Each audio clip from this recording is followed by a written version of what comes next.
This is Bruce Buffer, and this is the moment you've all been waiting for.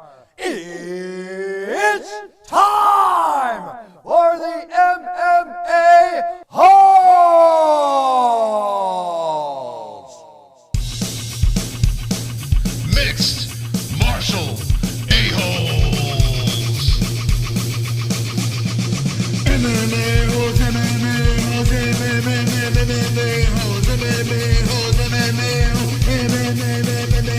MMA-Holes. You like to be a mixed martial a-hole. MMA-Holes, MMA-Holes, MMA-Holes, MMA-Holes, MMA-Holes. No way. From the Aunt and Uncle Studios of Arizona, UFC 257 McGregor versus Poirier 2 press conference. We are going to be reacting live with the MMA-Holes.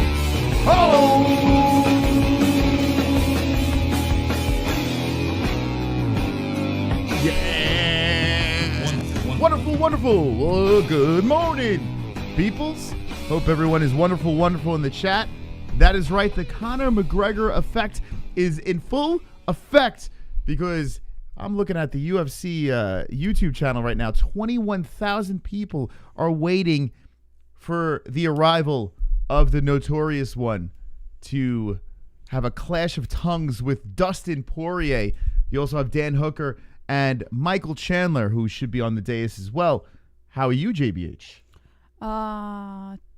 Wonderful. How are you? Wonderful. It's the morning. Of course I'm wonderful. Why wouldn't I be wonderful? It's the morning time, and this is a glorious time. It is 5:48 a.m. in the morning. We decided to go live a little bit earlier to chat about the press conference and what to expect with this thing. We haven't seen anything exciting in a UFC press conference in a long time. It's been a lot of remote Q&As with media members and all that fun stuff. They have had, I think Daniel Cormier was the last one I can recall that actually they were sitting on a dais. I'm interested to see how they pull this thing off. They have fans in attendance. They have media members in attendance. Will this feel like the old press conferences? One can only hope, right? I think the fans are going to help a lot. Remember when Conor did the Khabib press conference and there were no fans, and it felt like maybe he was getting really nasty because he was overcompensating for there being no fans to feed off of.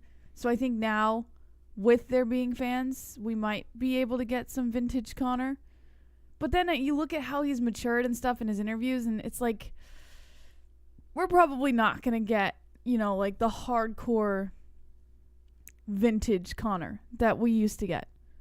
Like, shot out of a cannon, just horrible things said Conor.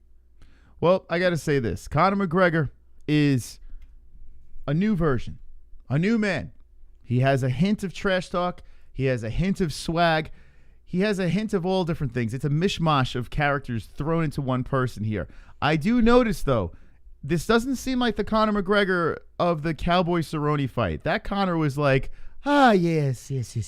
God, happy Conor and happy, joy. It was a very... I don't know. He felt like a priest. He felt really strange, super smiley, happy, humble Conor. This is a little bit different. This, a little bit of an edge, a little bit of a chip on his shoulder. Yes, he is humble. Yes, he is very respectful to his opponent, Dustin Poirier. But I do sense that there is something in this Conor that everyone's going to love. I don't know. I really do think so, Jesse. I appreciate respectful Conor.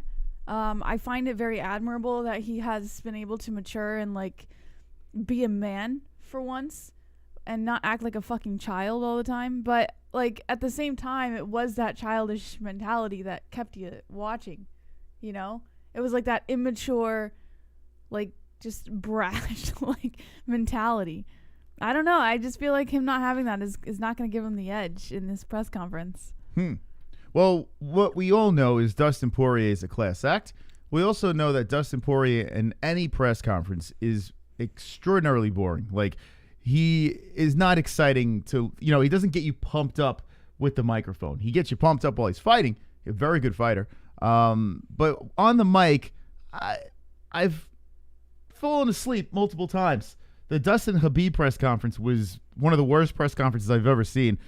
Well, what did you expect from? I mean, you've got two very humble guys. Yeah, but Khabib every once in a while he has some good zingers. I got to give it to Khabib. Only if Dustin's the worst. Only if his opponent has something to say. But Dustin never has anything to say about his opponents. Dustin's going to be repeating, we'll see. I'll show you. Grr. I don't know. That's Dustin. That's how he is. But you got to respect that. I mean, you can't listen. Yeah, I'm not going to kill the guy. He's being himself. He's not being any sort of fictitious character. He's just true to himself. So I do respect that. So it's going to be heavy on the Conor side of things. Will it be limited words? Cool. Moss, I didn't know you put a poster up. Yeah. Where did you get this? You bought it from UFC store? Yeah, I put it up. I put it up on the wall with some very nice command strips. I like that a lot. Yeah, I put it up with the command strips just. Yeah, it looks good. This way, when I take it off, the paint won't peel on the wall. Yeah. Looks good. Thank you. Thank you. Appreciate that. All right, Chad, what do you think? What should we expect as we will be getting this started in 7 minutes? It's supposed to start. We'll be playing the audio, and we will be talking you through this event. It should be wonderful, wonderful. Wonderful. Michael O'Brien says it's going to be super respectful and loving. Well, I don't know about loving. And listen, it'll have more respect, but it's not. I don't find it. It's not going to be like Moss said, Khabib Dustin. There's still. I think, at least we can hope there's still going to be some shit talk going on. What? A 5 a.m. donation. Wonderful. Holy D-Rest. The dogs are barking. The neighbors are complaining. Can you keep it down? I'm trying to sleep. We will try to keep it as low as possible. It's going to get crazy, though, D-Rest. I can't promise anything. Thank you, D-Rest. You're wonderful, wonderful. Go back to the donation screen. I'm noticing new changes in our furniture, Moss. It's very nice. I enjoy it thoroughly. Yeah, I rearranged the furniture. Picking things out here and there. Yeah. Looks good. Thank you. Did you buy this from Goodwill? It's IKEA. It's an IKEA desk. IKEA. Yeah. Gotcha. Looks very nice. Mm-hmm. That's right. Filet Kebab says, I want Conor and Chandler to go at it. Then Dustin starts crying for no reason. Well, here's the thing. You're not far off, right? Filet Kebab. Filet Kebab. It's what the fuck? It's not completely out of the realm of reason to think that Michael Chandler is going to start talking shit to Conor on this press conference. I have a feeling Chandler and Hooker are going to be going back and forth a little bit, and Chandler's going to get bored, and he's going to know that he has to capitalize on this opportunity to shit talk Conor. Because that's his only opportunity. Because he knows, listen, at the end of the day, the UFC wants Conor to win the belt, and they're probably, if Chandler wins, going to pin Chandler against Conor. So, of course, Chandler's going to have something to say to Conor at this press conference. Conor's going to be at everybody today. Listen, he might even go after Dan Hooker, because if Hooker wins, then he gets that opportunity, So, I don't see him going after Hooker as much as Chandler, but he's going to go after everybody, I have a feeling. I'm going to go into this press conference with extremely low expectations because I haven't been delighted in a press conference in a long time. The Khabib-Conor press conference, although it was interesting, I was kind of let down. I felt that Conor dropped the ball on that one. The whole which one? The Khabib? Yeah, it was entertaining. There were no fans. He had no one to feed off of. I get it. That's a great excuse, but no, that's a shtick. He in interviews with media members, it's just him and a media member, and he kills it. You understand what I'm saying? He doesn't need fans. The guy is smart, but in that press conference, he was all focused on how he was going to murder a man. He was also drinking a lot. Yeah. So like I was saying, I was let down. Now the Conor versus Cowboy press conference, it was good to see him back, but he was literally neutered. It was the complete opposite. This one here, I want to be excited. I want to see some vintage stuff. I want to see, the new mixed with the vintage stuff, but I'm going to go in low. I'm going to assume it's going to be a terrible press conference because we do have DP. Dan Hooker, he's sort of witty. I think he's probably going to be the most boring of the entire press conference. No, Michael Chandler. Well, gonna be boring. here's why. I agree with Filet Kebab that Chandler's gonna try and jump in on the Conor combo. Like, Who? Chandler. Oh, I heard you say filet kebab. Oh, I agree with Filet Kebab. Oh, I thought you said filet kebab was at the press conference. I was like, what? No, I agree that Chandler's probably gonna try to jump in on the whole Conor thing. So if that's the case, he's gonna be talking a lot of trash. Do you think that it will pour over? Do you think Conor will start talking shit on everyone? Yes. That's what I was saying. I think Conor's going to go after... I don't think he's going to go after Hooker as much because let's be realistic. The UFC is pushing for Chandler to win, and I think Conor knows that. So, well, why wouldn't they want a guy like Hooker to win when he's got the Aussie following? You know, I mean... Yeah, listen, that's Hooker gotta be has good too for every opportunity, and I hope Hooker wins, but I'm being realistic here that Chandler's probably going to win that fight. What? I want Hooker to win. Wait, hold on a second. Everyone is picking Hooker. Yeah, I'm going to pick Hooker. Yeah, you're picking Hooker. So why do you think Chandler's going to win? I don't know. I just have this weird feeling. I feel like the UFC wouldn't have put together this fight if they didn't think Chandler was going to Well, of course. win the fight. Of course they think both guys can win. I think Chandler's going to win. For some reason, the closer it gets. But here's my problem. I am not sold on Hooker. I think Hooker's very good, but I think Chandler's being incredibly underrated in this fight. But that's what the UFC wants. The thing that worries me, though, is this is his first UFC fight. And a lot of guys that come over from other organizations, they don't really shine right away. I mean, even Daniel Cormier, when he came over from Strikeforce, he kind of shit the bed. He won the fight, but he kind of shit the bed when he came in. It wasn't his best performance. So Eddie Alvarez came over. He lost. So and it's a big spotlight. Abu Dhabi. You have to think there's way more pressure on a guy like Michael Chandler, and Hooker is basically coming in there like, well, you know, I've lost before in the UFC. What's the big deal, you know? I think Chandler's got more pressure. I think the pressure could be a problem. Not the skill level. I think the pressure can be the problem with Michael Chandler. Yeah, I hope you're wrong. But I'd rather see Michael Chandler. I don't know. Like, Hooker he's sort of charismatic. He's got his own podcast. He seems like a super nice guy.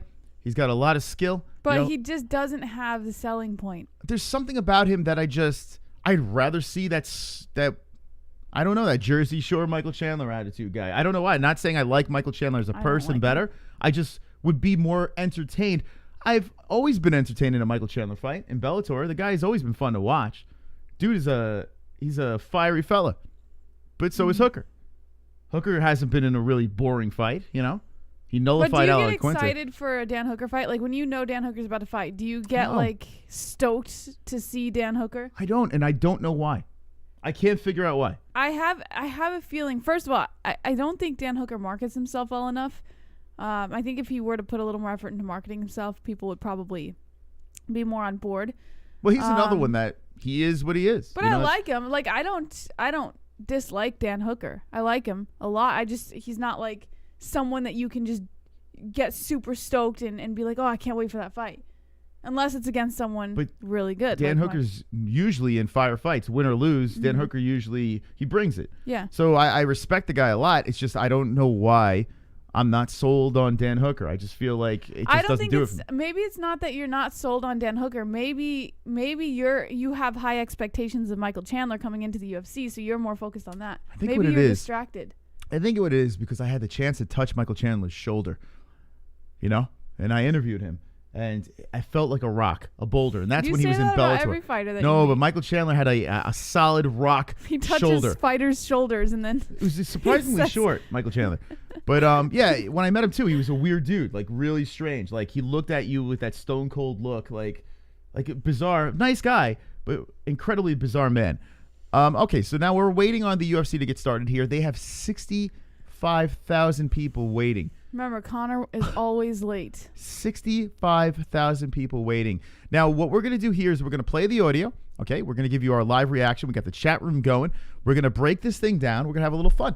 We have a little fun early in the morning. Thank you to the 162 watching very early today.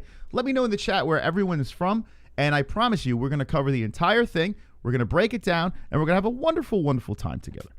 Wonderful, wonderful. Incognito says, remember when Hooker's last fight ended and Dustin was pounding on his face before walking away slightly confused? 2 joints, Chris JBH almost met Izzy, but she chose Hooters instead. Damn shame. Uncle Gozerian, yes, Hooker is good and super tough, but no champ. Ooh, interesting. And Moss is over here saying that everyone chose Hooker. But there's a lot of people in here who are very pro Chandler in this fight. All right, so let me get it quickly. Oh, we got people from all over the world here. Welcome to the stream, friends. Welcome to the stream. Savannah. Hit the like button, subscribe. We will be playing the audio of the press conference and discussing it live with you guys. Let me know, Chandler or Hooker, who are you picking in the fight coming up? Shamel is from Russia. AI waving the chat. Austria, LA. Where am I from? A fucking hot place, and I mean hot. Abu Dhabi hot? Did Chandler lose his last fight? Are you talking? Well, no, he beat Benson Henderson. Beat the shit out of him. Finished him quick. Chandler, Hooker. Shout out Boy Dem TV. Shout out. Chandler and Norwalk. I think Chandler will take the win. See, you got a lot of Chandler in here, Moss. Wow. Yeah, but I see more Hookers than Chandler. 2-round KO. I think the smart pick is Hooker. The risk, I think people like the fresh new toy. You know, Michael Chandler's the new flashy little toy that the UFC has, right? A new face, not a new face in MMA, but a new face in the UFC. And I think people like to see new things. You know, it gets a little stale seeing the same guys over and over again. So Michael Chandler's here, whether you like him or not. We want to see what he's got. The press conference should be starting any minute now. We're just waiting for it to go live. So we will be going live. You can listen. The question too is, will Conor show up notoriously late? You know, he's been known to show up late to these press conferences. So we're curious to see if that's the case. What do you think, Jess? Will Conor stroll in at his own? Well, I mean, I have a feeling the reason why we're late on the press conference right now is because of Conor. I feel like Conor's always late. So yeah, if it's typical late Conor, then we're probably going to get some semblance of vintage Conor today. Okay. We are the MMA-Holes. Welcome to the stream. It's bright and early. It is 6:03 a.m. We're on Arizona time. And we are currently waiting for the press conference. If you're new, we react to all the fights, all the UFC fights. We do 3 shows a week. We got the phone lines open for the shows and UFC news, the whole deal. We cover the sport in a spectacular way. A dysfunctional community inside this chat over here. Been doing this for 5 years. So make sure you give it a subscribe, hit the notification bell, hit the like button. We're going to have some fun this morning. How does it feel being up early for a press conference? First time we've ever done that. Great. Feels bright great. And early for a press conference. It feels good. He might trash talk. Yeah, listen, I think we're going to, like I said before, I think we're going to get some vintage Conor and probably a little bit more of the mature Conor that we've been seeing lately. So it's going to be interesting. It's definitely going to be interesting. I don't know if we're going to get like I don't know. It's hard to predict what we're going to get today. Conor's changed a lot over the last year and a half. So what are you going to do? Just listen and find out. Shout out to God is Good or God the Good. I'm new, switching off the UFC to watch it with you guys. Nice. Wonderful, wonderful. Smart man. Smart man or woman. I'm not sure, but smart, very smart. Or you can watch both. It's fine. I mean, listen, here's the thing. We are here to interact with you guys, get your opinion, get your feedback. The UFC, MMA fighting, these other companies will be covering the events. Bless you. Thank you. And you can watch and listen over there, but there's a live chat. No one's interacting. We're going to have an interaction. We're going to get your opinion out. We're going to put it right in front of everyone's eyeballs so you get to speak on the press conference as well. So not only do you see us yapping about this thing, you guys get to chat about it as well. So make sure you subscribe to the channel. Let's say hello to the chat again as they are fired up for a press conference. Who could believe it? I just came to listen to her. She sounds real smooth. Oh, thank you, Motocross. The motherfucker in the chat says, is it true Khabib sausaged his sister? I don't know. I think that was a rumor, to be honest. Conor said it was true. He confirmed. Yeah, well, of course Conor said it. Moss sells drugs, says Ryan Reedy. Uncle Champ says the word is on the streets. Conor is going to give Khabib a hug when he sees him. Oh. Filet Kebab says Eddie Conor coming to press, LOL. Oliver Barnaby says I just farted so hard my underwear turned yellow. That's nice. Thanks for the shout out. Love you guys, says Omar Cheesiano. We love you too. Don't worry, says McGregor's back because Khabib retired. Okay. That's another thing. I'm seeing a lot of people in the chat asking, is Khabib coming back? And does Conor fight Khabib again? And this and that. In my opinion, Khabib is not coming back. By the way, if you're just tuning in, we're waiting for the press conference to get started. Stick around. We will be playing it. Khabib is not coming back. And I think it was just kind of like I think it was just like a little ploy for him to say what he said to Dana White. He's coming back. Nah, he's not coming back. You come on. He's now not. You know he's coming back. My He's not man's coming back. He's not coming back. What? Nah. He left it in the air saying, show me something spectacular. Conor's going to knock Poirier out clean, stiff. I don't think he's going to come back. That's spectacular. Conor's going to like, boom! Poirier down once again. And he's going to look into the camera. He's like, come on, you rat. Come on, let's go. He's not coming back. Right, Conor? Yes, sir. No foot balloon. My foot was a balloon. Of course it's going to be something spectacular. Conor McGregor's going to do a It's not spectacular going to be thing. spectacular enough. And Khabib's going to come back. We all know this. Moss, you think you know this. We know it. We see these things. You think you know this. Is Khabib going to come back, Chad? I mean, you would know better than us, right? Is yes a simple yes, or no?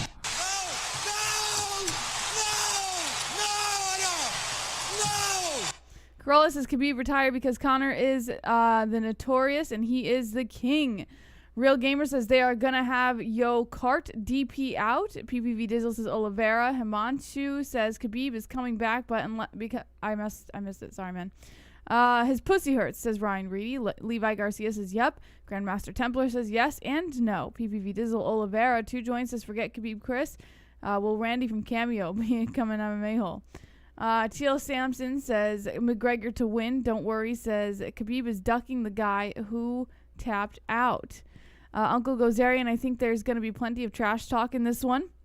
The motherfucker says Khabib said his sister wife doesn't want him fighting anymore.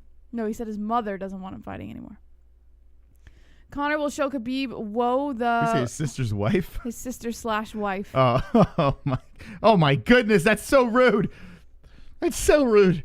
All right, thank you for hitting the like button. Make sure you destroy that like button right now. We are waiting for the press conference to get started. It is running tardy, of course. Why wouldn't it be? We decided to go up a little early today to do a little pre-show to the press conference. The MMA-Holes cover it all.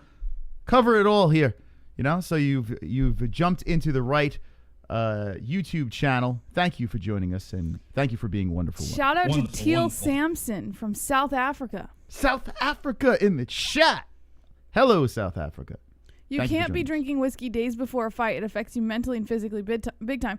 I wonder That's why if he lost. He was drunk. That's an excuse. That's why. We Yeah. all know the truth. Anything to give you an excuse for why your guy lost, right? Listen, we all know that it was the best Khabib that night and the worst Khabib Conor didn't even have to put in that any night. effort. So the worst Conor. to say the best Khabib, he didn't even put in any effort against Conor. So My goodness. he didn't have to. So it's silly. That's the silliest phrase I've ever heard in my life. Oh my goodness. This is unbelievable, guys. I cannot believe this. I'm going to do something really quick over here. Let me do this. As we see what's going on in the chat, we are waiting for the press conference to get started, and I'm going to set something up here that we need. Great pre-show. Thanks for having it. Thanks, D. Joel. Press conference is going to be calm. I don't know, Murad. I don't know, man. I really feel like, yeah, I think it's going to be calmer, but we're still going to get something vintage, I have a feeling. Although, I will say, if you're just tuning in, we are going to play the press conference, but they're late. They are, every time Conor...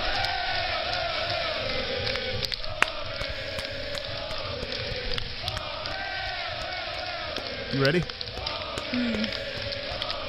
You ready? Isn't that a beautiful sound? Every time Conor comes in, the press conference is late. Come on, Olay in the chat, baby. Olay in the chat. Olay in the chat, please. Olay, olay, olay, olay. We haven't heard that in forever, Jesse.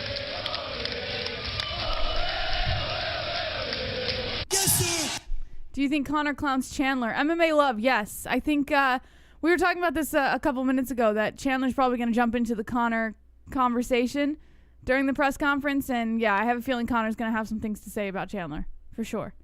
He might even say some stuff about Dan Hooker, but Chandler for sure. Someone in the chat says it's canceled. Imagine they're just like, nah, we're not going to do it. There's like 86,000 people in the UFC YouTube channel chat room just waiting right now for this thing to get started. Say what you will, you know, whether you like or hate Conor, and I know there's a lot of people that don't like him. Of course, a lot of people love him. You know, Conor's a polarizing figure. But for a press conference, just a guy sitting there on a microphone, maybe talking shit, maybe not, maybe being completely respectful. It is kind of crazy to see the volume, the amount of people, the draw this man pulls. And how could you not want to see him fight Khabib again, where Khabib is a megastar as well? Those two personalities collide once again. I mean, could you imagine the numbers? Could you imagine the amount of people drawn in for a rematch event of those two? The UFC needs to get this started already so we can play it. I'm starting to get a little frustrated with the lateness, Moss. The tardiness of the press conference is unacceptable. Well, it's not surprising that it is running late. So we are here to preview. So Chandler and Hooker, the co-main event, will be on the dais. Conor and Poirier will be on the dais as well. And listen, we're all here for Conor, but there might be a surprising star. There might be someone that actually surprises us all. And if there is one person that could surprise us with his witty tongue, it is Dan Hooker. Dan Hooker is a guy that has a charismatic attitude. He is a guy that can talk some shit. He's a witty guy. Dan Hooker could steal the show here if Conor McGregor decides to go with the Cowboy Cerrone version. Very respectful. He's not going to say anything, Moss. Man of few words. Dan Hooker could steal the show. Yeah. You guys are always late. No, we're not late. They're late. We're fucking early. We're 15 minutes Listen, early. Jay Garcia, eat your scrambled eggs and shut up and enjoy the show. Be nice, Moss. First round KO from McGregor. Mark my words. Well, that's what Conor says in the first 60 seconds. He's going to KO Dustin during the press conference as well, friends. Dustin has tested positive this morning. Conor tested positive. You guys. Oh my God, could you imagine? You guys are so fucking bullshit. Now, okay, this is not a title fight, right? If Conor, I'm knocking on wood. Someone gets hurt. Do you think they pull from the Hooker Chandler? So say, God forbid, Poirier pops. I'm knocking on wood. Poirier pops for the Rona. Conor has taken opponents no problem. Do you think one of the boys, Chandler or Hooker, would step up and fight Conor? How would they do this? Yeah, I would assume that Dana White probably has something set up where there would be. Which guy? Remember, which guy? Isn't would it be Chandler, right? Isn't what's his face there to back up the Chandler fight? Who? On the embedded. Who was it? Guys, if you guys have seen Marlon Vera. Marlon Vera, thank you. But he's Marlon Vera's 135. there. Wait, think about it. 135. Think about it. If Marlon Vera's there staying ready for the Chandler fight in case someone falls out, maybe he's there because if something happens with Conor Dustin, Chandler steps in for Conor Dustin and Marlon Vera steps in for Dan Hooker. Marlon Vera? No, come on. There's a reason he's there. He's on backup, yeah, but no. There's a reason Cheeto he's would not. there. That makes no sense. There's a reason. He said he was there for the backup. He said he's literally staying two ready. weight classes lower. He said he's ready. Not, yeah, Jesse. I'm telling you. Yeah, not for that fight. Yeah, for that fight. On What? the embedded. He said he was ready for that fight. No, he's not. Yes. You're making shit up Someone again. please look at the embedded. Yeah, he's ready, but not for that fight. He's my a God. backup Could fighter. you imagine what Hooker would do to Vera? He would Come on. destroy him. Yeah. He would destroy him. He said he's staying ready, but he's not ready for that fight. That's not the fight. I would imagine the co-main event is put together the way it is. God forbid something happens with the main event. I'm sure one of those guys they would pull up there to fight Conor or Poirier. Conor He's there for the cheese fries. Conor hasn't. Anytime his opponent has fallen out, we've seen it happen multiple times. Conor will take anyone. Like whoever's ready to go, they'll throw right on him. Never mind. So yeah, but not Vera. Stop with the Vera thing. I didn't say Vera was going to step in for Conor. I said Chandler would step in. Not for Conor. I'm saying he would take any opponent. I'm saying Chandler would step in for if something happened to Dustin. Chandler would step in to fight Conor. And I would just say Chandler over Hooker. Yes, since he was the guy staying ready for the Khabib fight. Yeah, Chandler would be the guy. I would agree. Concur. Khabib weighs 185, says What are you Uncle looking at? Rogelio. Hold on. The only thing that will KO Conor is a Joburg Boet. It's true. No one's pulling out, especially on the Conor card. Super chat. It's a red panty night. We got a super chat coming in. Conor wants to make an announcement for being late, wants to apologize for absolutely nut ton. Absolutely Newton. Thank you, Jonathan Wilberdine. You're wonderful. Wonderful. The only thing that will KO Conor... Oh, I already read that. Conor tested positive for sexual assaults. Ooh, shots fired. Yeah, what about that? They're right before this thing gets going. You have like multiple lawsuits that are arising from a couple years back of women There's always a lawsuit against claiming Conor. things on Conor. Everyone wants that check. They want that check. They want to get paid, man. They want to get paid. You think this is going to phase Conor in any way? No. No. How much money is Dustin making? I would assume a pretty penny. I mean, he is fighting Conor, for God's sake. I'm sure he had something to lobby for. Teal Sampson says Conor is a beast. Krishanta says UFC Insta post Notorious has arrived. Okay. Let me check it out. UFC Insta? Let's check it out. Let's see if the You have Instagram Notorious on your one computer. is in the building. Actually, yeah, we could just do it right here. More money, more problems. What up, hippie? Where are you from, man? UFC Insta Notorious. Yeah, I already read that. I'm pretty sure after investigation he wasn't charged or anything or whatnot. Yeah, listen, everyone is looking for a paycheck from Conor. Ladies and gentlemen, he's here. He's here. The Notorious One is here.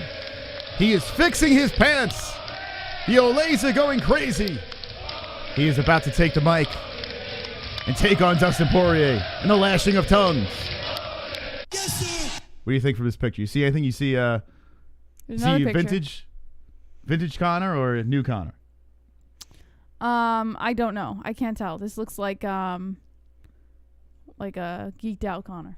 Geek nerd Conor? Geek squad Conor?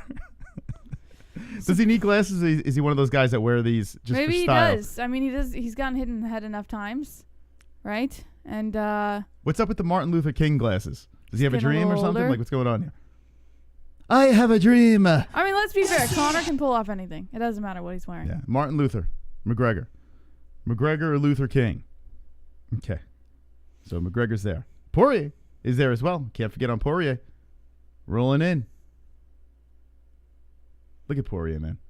He just looks tired and defeated already. You think he's having a bad weight cut? What do you think? No, I think he's just gearing himself up mentally for whatever Conor has to throw at him. He looks so exhausted. That's. What a hooker. I mean. Who looks really like a cares? cartoon character, like something from I don't know, one of those like what's it called? Soup? Aqua Team Hunger Force. Come on, UFC. Let's get this fucking press conference started. I'm going nuts. Okay, relax. What about Michael Gah! Chandler? Your boy Michael Chandler. What do you Ugh. think he looks like? He drives me insane. I don't know why you don't like him.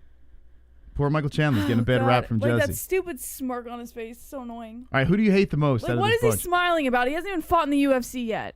Humble yourself, Chandler. Why do you hate Humble Michael Chandler yourself. so much? I don't hate him. I find him very annoying. Poirier looks like he just stopped crying. He does, right? What is up with Poirier, man? He looks so sad. Dude's probably getting paid a shitload of money. I'd be upset too if I was wearing that shirt, to be honest. I'd be a little sad. Yeah, if Conor's there, why is it 20 minutes late? Well, I mean, any Conor press conference seems to always start about a half hour late. So There's still 83,000 people waiting for the press conference to get started on the UFC YouTube channel. Lost a couple of viewers, but not that many. They're just sitting there chilling, waiting. We got 273 hanging in here. Thank you for joining us. You're wonderful, wonderful. Wonderful. And all the fighters are in the building. Could you imagine, Jesse, if Dana's the guy that's late? If he's the guy holding everyone nah, up. it's definitely not Dana. He's like, payback's a bitch, buddy. I'm going to be late this time. What do you think? How much money would love to know? 3 million? How much money Dustin's getting It's paid? a really good question. I don't know. I don't even know how much Conor's getting paid for this fight. They're saying that Conor's going to make the most money he's ever made during Well, this fight. Conor always makes a shit ton of money for his fights. But yeah, I don't know how much Dustin signed for. Dustin, please don't say anything mean to me, Poirier.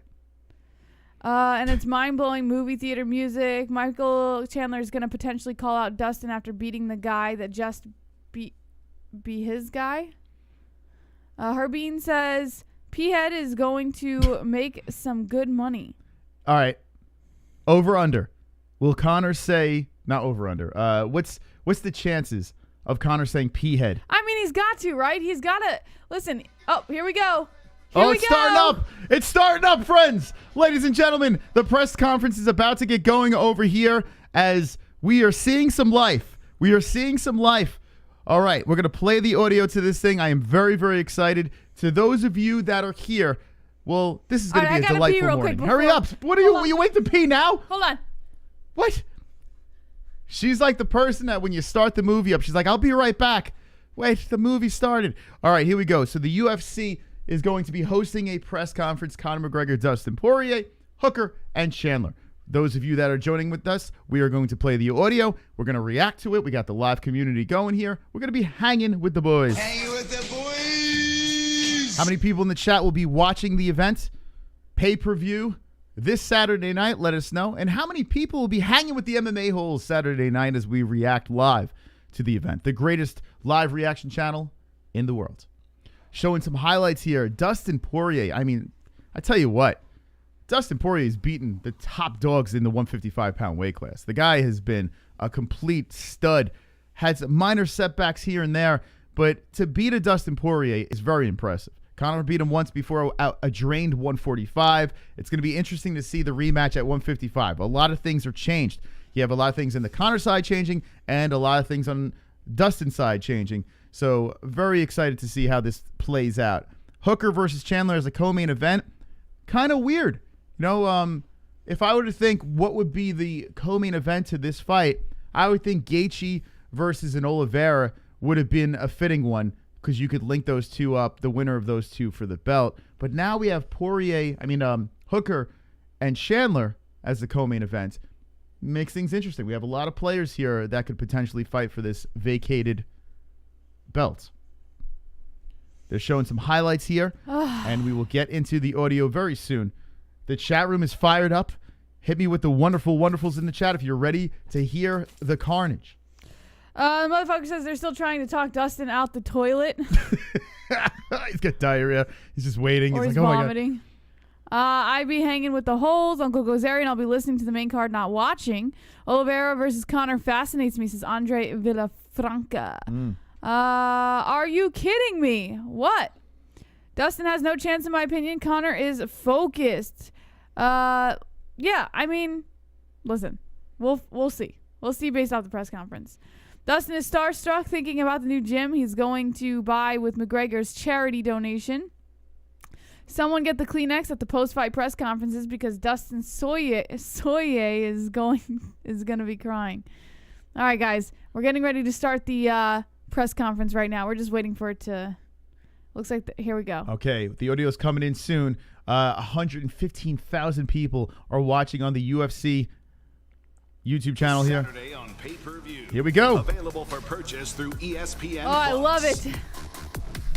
All right, hopefully the audio is not jammed up here, guys. And the action begins in the co-main event. Of course it's low. Introducing first, a multi-time champion. Oh, this is so exciting. Ready to make a statement in his UFC debut. You ready? Michael Chandler. Is Iron Michael Chandler. So Michael Chandler, the first to walk up to the dais. Michael Chandler rocking a black zippy jacket with red sleeves and a stripe down the side. New Zealand's finest. Coming off a 2020 in which he put on two of the best fights of the year. Yeah. Introducing the always entertaining Dan the Hangman Hooker. He's smiling. Yeah, Dan Hooker. Like I said before, he might be the guy that might steal the show. Nah. And all roads lead to the main event. It's the much anticipated return of the double-weight world champion. A man who's changed the fight game forever. The owner of the fastest knockout in UFC title fight history. Here is the Irish megastar, the notorious Conor McGregor. Conor McGregor. Yes, yes, yes, Conor. He is walking it right now. Big smile on his face. Conor McGregor got the Martin Luther King glasses on. Takes it off, waves to the crowd. Big smile. Yes, sir. And he faces one of The audio is so scuffed. What the fuck? The pride of Lafayette, Louisiana. Here we go, Dustin Poirier. 4 of his last 5 fights. The former interim lightweight champion. Please welcome Dustin the Diamond Poirier. All right, Dustin Poirier now walking up to the dais. He's rocking that blue, weird, flowery shirt. He shakes Conor's hand. Wow, a mutual sign of respect. Here we go. Dobby? How are you guys? Thanks for coming out today. We appreciate it. Who's got the first question? Conor, I'd like to start with you. Welcome back, of course. First things first, I mean, this entire pandemic, I think we've wondered, what would a Conor McGregor fight be like with no crowd, and now it's limited crowd? So now that you're kind of in the building, you're getting a sense for what the atmosphere is like. And when we think about you, the bright lights are on, the big crowds, that's when you perform. How does that affect your energy, your focus on fight night?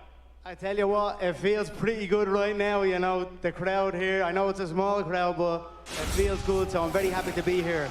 Very happy to be here. Conor McGregor.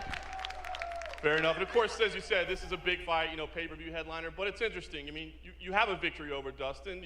There may be a title fight on the line, maybe there's not, we don't really know. So what provided kind of your daily motivation? I mean, you know, that extra practice, that extra grind that you might not want to go to, what was providing that for you? My love for the game, my love for competition, my love for combat. You know, Dustin has put on an incredible run since our last fight. It's been a long time coming. Yes, I did get the win over him the first time. But, you know, he's rose right up and he's back up there at the top of the division. So I'm excited to go and compete with him again. Fair enough.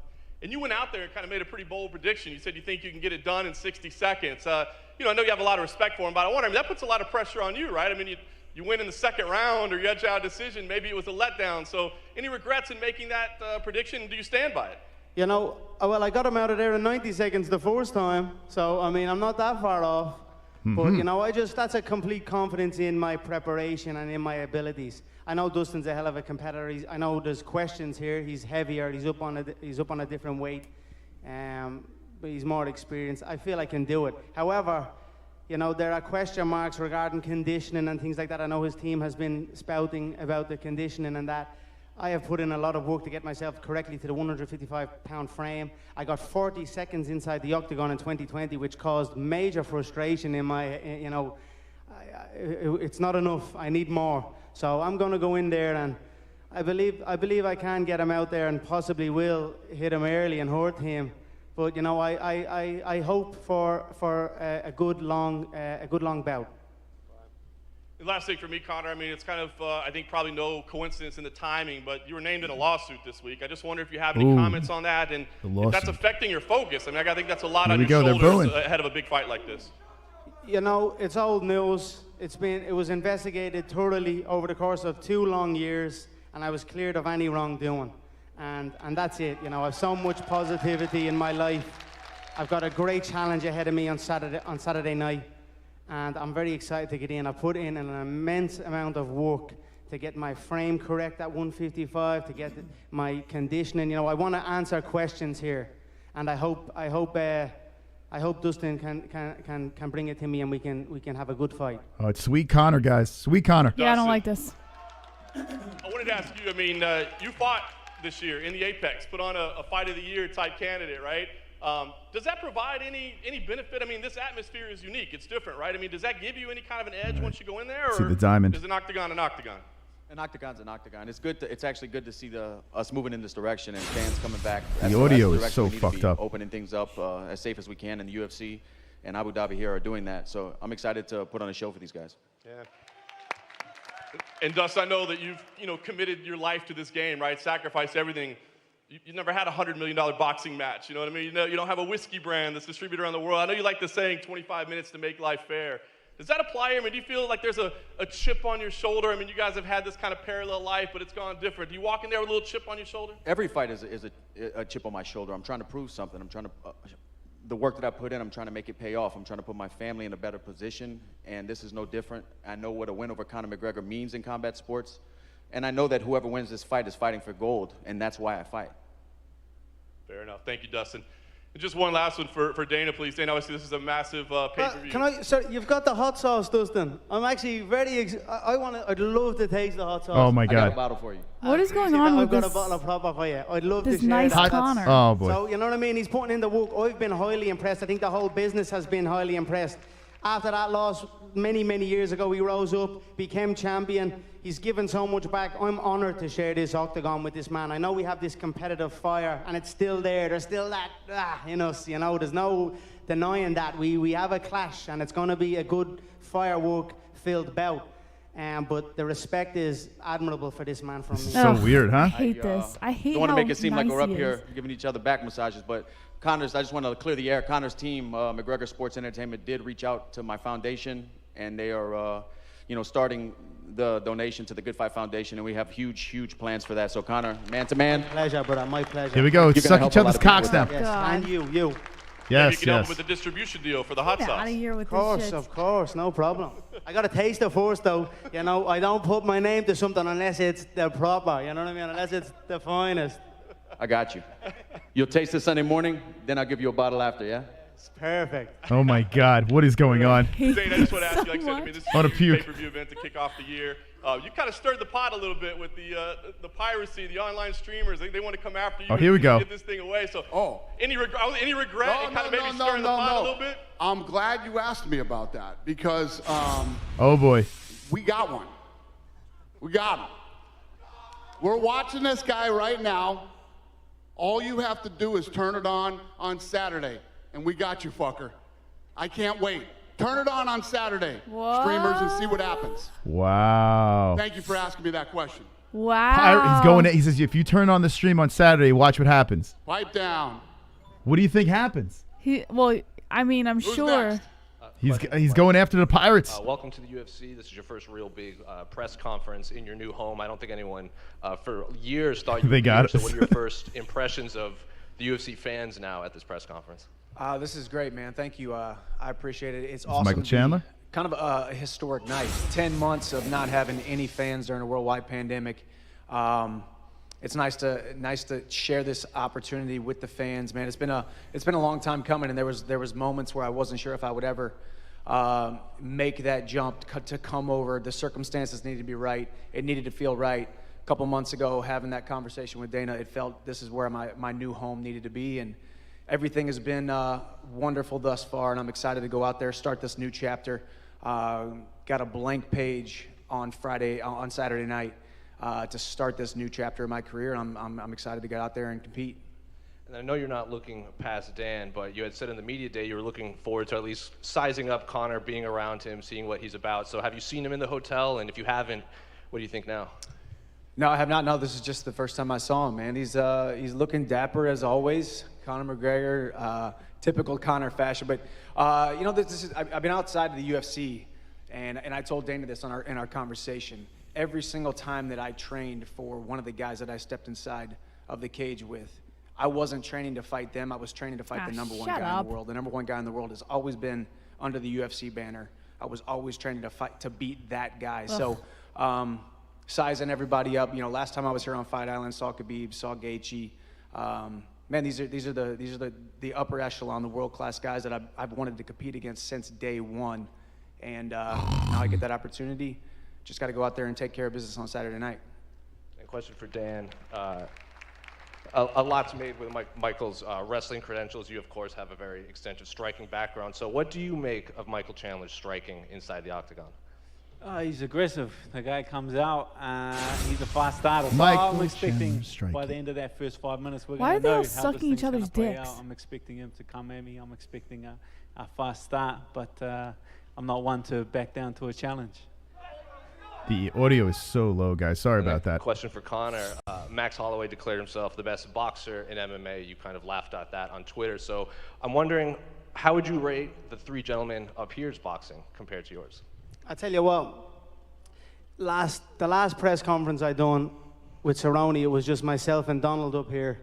You know, this time we've got 3 other men, 4 of us, and we're all in the same division. So, you know, they're opponents, potential future opponents, and I'm very excited about that. That's kind of what halted me in 2020 before the pandemic even hit. It was like nothing really presented itself. Well, here we've got 3 up here. You know, we've got Max skateboarding in the hallway back at the hotel. So I'm very happy with that, and, you know, I'm very excited to see how the bout goes in the co-main event. I know the two men know the magnitude of where they are at, and I'm excited. You know, that's gonna breed an exciting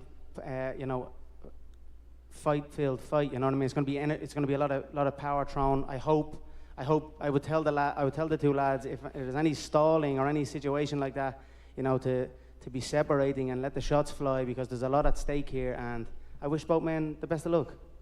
And a question for all 4 gentlemen up there. A unique situation, 4 dads fighting on Saturday in the main and co-main event. So are your kids aware of what's going down on Saturday? Dad fights. You're going to let them watch? I know Conor has Conor Jr. and his kids here, but are you going to let your kids watch on Saturday night?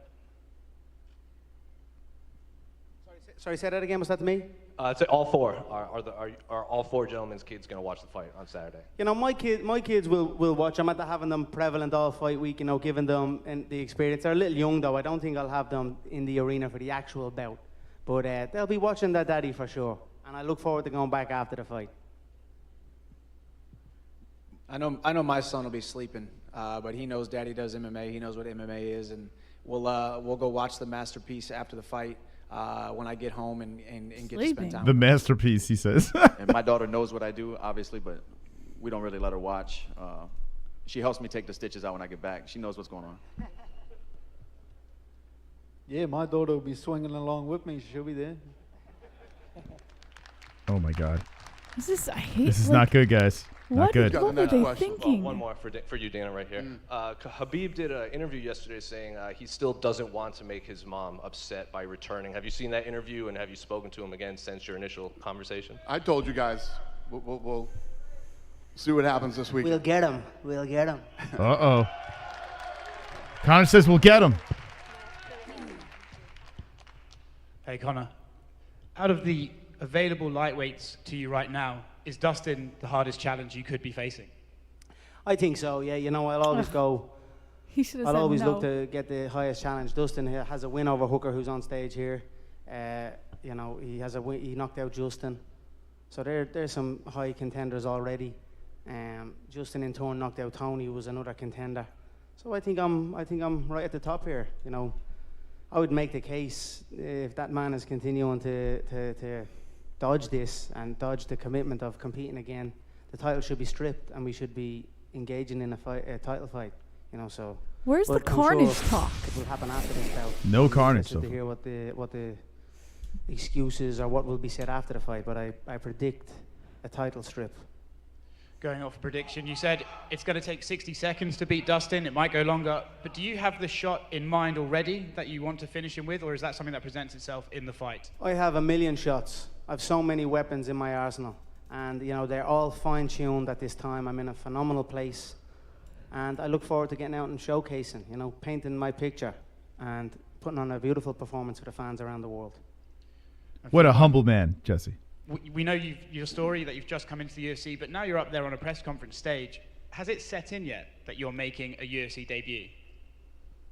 Yeah, it has. I think the day that I signed on the dotted line, it started. That fucking noise is so annoying. annoying. I've been competing at a high level since I was 14 years old, and all roads have led to this. There seem like there have been roadblocks at times, but daily I have thought about it. I've visualized it. I've seen it. I've been watching these guys compete for a long time, and I've wanted to share the octagon with them. So it's, you know, the last trip here to Fight Island, a lot of people thought it was kind of an interesting decision. I wanted to be the guy that said yes when a lot of guys said no. So I stepped up, I said yes, and I reaped a lot of reward from that. Now all the familiar faces God, I can't with this that guy. I'm going to be rubbing elbows with, coworkers, and my tenure here in the UFC. Now they're all familiar faces, and it's all gone well thus far. Weight's on point, and here we are getting ready to step into not just step into the octagon, but step into a co-main event slot on a huge pay-per-view, a historic night. As these guys have said, this is a big opportunity for all of us, and we're going to go out there and we're going to go put on a great show. Are they trying to sell the pay-per-view or trying to make us pass on it? Striker, this is boring. What are you talking? You just mentioned that with the This is donation to fucking your boring. foundation. How important do you believe it is that a fighter at the top tier pays it back and pays it forward and uses their platform to help others who don't have one? I believe it's important for a man as he matures to recognize the situation and position he's in and that he put himself in. And I just, to each his own. I'm not saying everybody should do it, but if you have it in your heart and you're in position to be a voice for people whose voice isn't heard, or to be a representative of something better, you know, it transcends fighting, and we're all fighting something. So it means a lot to me personally. I can't speak for anyone else. And for Dan, do you believe your style is the worst matchup Chandler could be facing on his debut? It's not a good style. I bet if he could have picked anyone else, it wouldn't have been me. Long, tall guy. You know, my game's built around defending wrestlers. What is Chandler? The only reason I'm Chandler's here is just because looking everyone up ahead in of the me air. turned the fight down. They don't want to take the risk. They don't want to risk their spot. I can't with this You know, they fucking come press up with a conference. bunch of excuses. Oh, Charlie Olives saying he can't make the weight. Like, Dana, you believe Charlie Olives can't make the weight? I got broomsticks thicker than that boy. I'm here. I'm taking the risk. That means that I reap the reward. Good for Hooker. Good for Hooker. Nice. And last one for Dana. Do we have an update on numbers for this card? You've got the return of Conor McGregor. We've got some fans back. But pay-per-view wise, how is this thing trending? Very good. Yeah, no, this thing's trending great. Yeah, it's good. It's going to be good. There hasn't been, when was there a bad one? Since the pandemic started, there hasn't been a bad pay-per-view. They've all been overperforming. So you can only imagine what this is going to do. Hey, just a quick one from me as the unofficial lightweight tournament commissioner. I just wanted to get a verbal confirmation, you guys, because, listen, Charles Oliveira with the victory only over Tony Ferguson. He's pretty much through to the semi-finals now. We've got Justin Gaethje probably to come into the mix, but of course it's about you guys, the semi-final spots at stake. Even if one or two of you come out of this weekend and fight for the title, I think most media fans, we want to crown a new undisputed lightweight champion by the end of the year, and I just want to get a quick confirmation Book it, from each of you that I'm you're in. in. Book it, I'm in. Yes, sir. Michael, are you in? Book it. Dan? Dustin? Let's go. Dan? I didn't even understand the question. Yeah, I'm in. I didn't either. Thank you. Dana, you're welcome. What was the question? It's easy to tune out like this press fuck was the conference. question? I couldn't Very understand it boring. either. You were about to say there when Dana was talking about the pay-per-view numbers. So I just Yeah, it goes without saying. You don't got to come up and talk about EA Sports, UFC selections and all this type of thing when it comes to me. You know, the pay-per-views are trending. The Embedded has been record-breaking again. It's almost double. The first episode of The Embedded is almost double than all of the other Embeddeds that have came out in 2020, bar one, McGregor Cerrone. So it's trending in the right direction. I'm very excited about it, you know. I'm very excited to give these guys a platform here, Fucking you know what I nice. mean? And like I said, and I'm happy to hear Chandler say this and Hooker say this, you know, take your chances and reap the rewards here. So that's it. So there's going to be 2 cracker fights, and I'm ready. Cracker fights? That's the guy from racist, BT Jesse. said about the tournament, book it, we're in. And that's amazing. Let's go. one more for you, Conor. I know you kind of said at the beginning the narrative about your conditioning and everything going into this fight. Can you just expand on that? And why do you think there are those doubts about your cardio? You know, I think it's a myth. Obviously, I had the DIAZ one, the first DIAZ fight. I went from featherweight, and then a month or so later, I was at welterweight. You know, that's obviously going to have impact. And then there was other issues. But, you know, I think overall it's a myth, and it's a myth that's, you know, it's out there, and that's it. I hope we can answer it, and I will answer it in time. At some stage, I keep showing up here. You know, someone's going to be able to stay in the pocket with me and stay in there and fight with me. And I hope it's this. I hope it's this Saturday night. Do I think so? I do not. I'm in some shape here at the minute, and I tell you this now. I am coming to put on a masterpiece. So I'm excited about it. A masterpiece, Jesse. He's going to put on a Just one masterpiece. for you, Dustin. I know you said prior to the fight with Dan there that you didn't really like that there was a certain expectation that you would win going in, and you kind of relish being the underdog more. Can you just speak a little bit more to that, and do you feel at your most comfortable going into a fight like this? I'm not sure if I relish it, but of course I want to be cheered when I walk out, but I'm acquainted with it. I know the feelings, and I've been in this position time and time again. That's just it. I'm just acquainted with it. They don't want to be up there. They're cutting weight. These guys don't even want to be there. You can tell. Hey, question for Conor. How you doing? I've enjoyed listening to you talk about, you know, getting the frame right for 155, and it struck me that it's kind of crazy that you've only competed there twice. You've been in the UFC for, what, 7 years? You've only competed at 155 pounds twice. Is that your ideal weight class, do you think? Do you think that's where you operate at the highest level? I've done pretty good in all the other ones as well. You know, I've done good in them all. I've secured belts in multiple divisions, and I've secured knockout victories in multiple divisions. I do feel great at this weight, but you know, whatever I commit to, I feel great at. You know, when I do the welterweight bouts, I feel great. I feel strong and big. I still feel this now. You know what I mean? I feel fast also.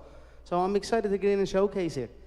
Like you said, I have not had that much fights at 155 pounds in the UFC division, or in the UFC, and I'm eager to put in a stint to get a run going.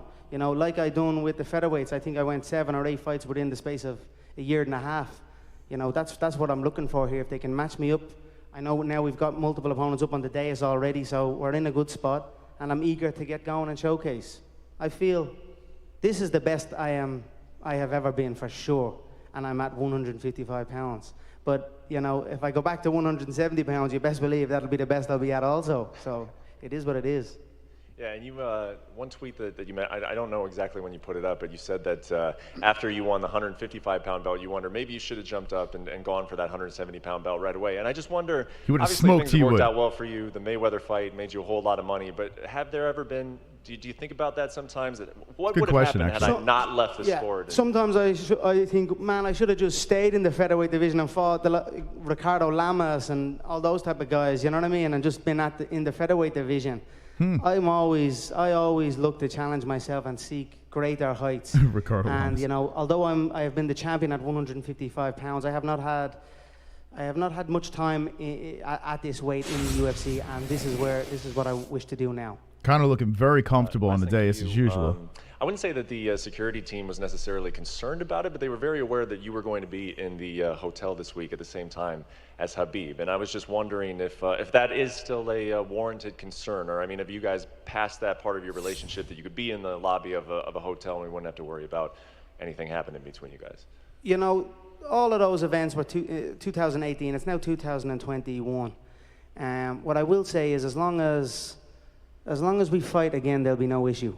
And that's it. You know, if he continues to run, well, I'm not sure. We'll see what happens. Yeah, more heat with the Khabib side of things than Dustin. And I got one for you, Michael. I mean, obviously you've been asked a lot about being in the new promotion and what it feels like to be in the UFC. I wonder what it feels like to be on the stage with these three gentlemen. And is this a different caliber of opposition that you've been in contact with throughout your career? I mean, is there truth to that, or do you feel like throughout your career you have been, you know, amongst guys who are of the same skill level as these guys? Overall, this is the toughest competition that I will ever face in my entire life. But I think when you look at my resume, when you look at my track record, guys like Eddie Alvarez, guys like Benson Henderson, these are champions that were here in the UFC. Granted, it was a couple years later, but I've been competing at a high level since I was 14 years old, as I said. So I've been dreaming of this day or visualizing this day just in case it ever did come. And now I'm fully prepared to take the opportunity head on. And absolutely, all these guys are the best in the world. And the UFC lightweight division is the most hyped, most electrified, most energetic division in the UFC today. And it was a perfect time to insert my name into the mix. Thanks, guys. Someone throw a bottle is right.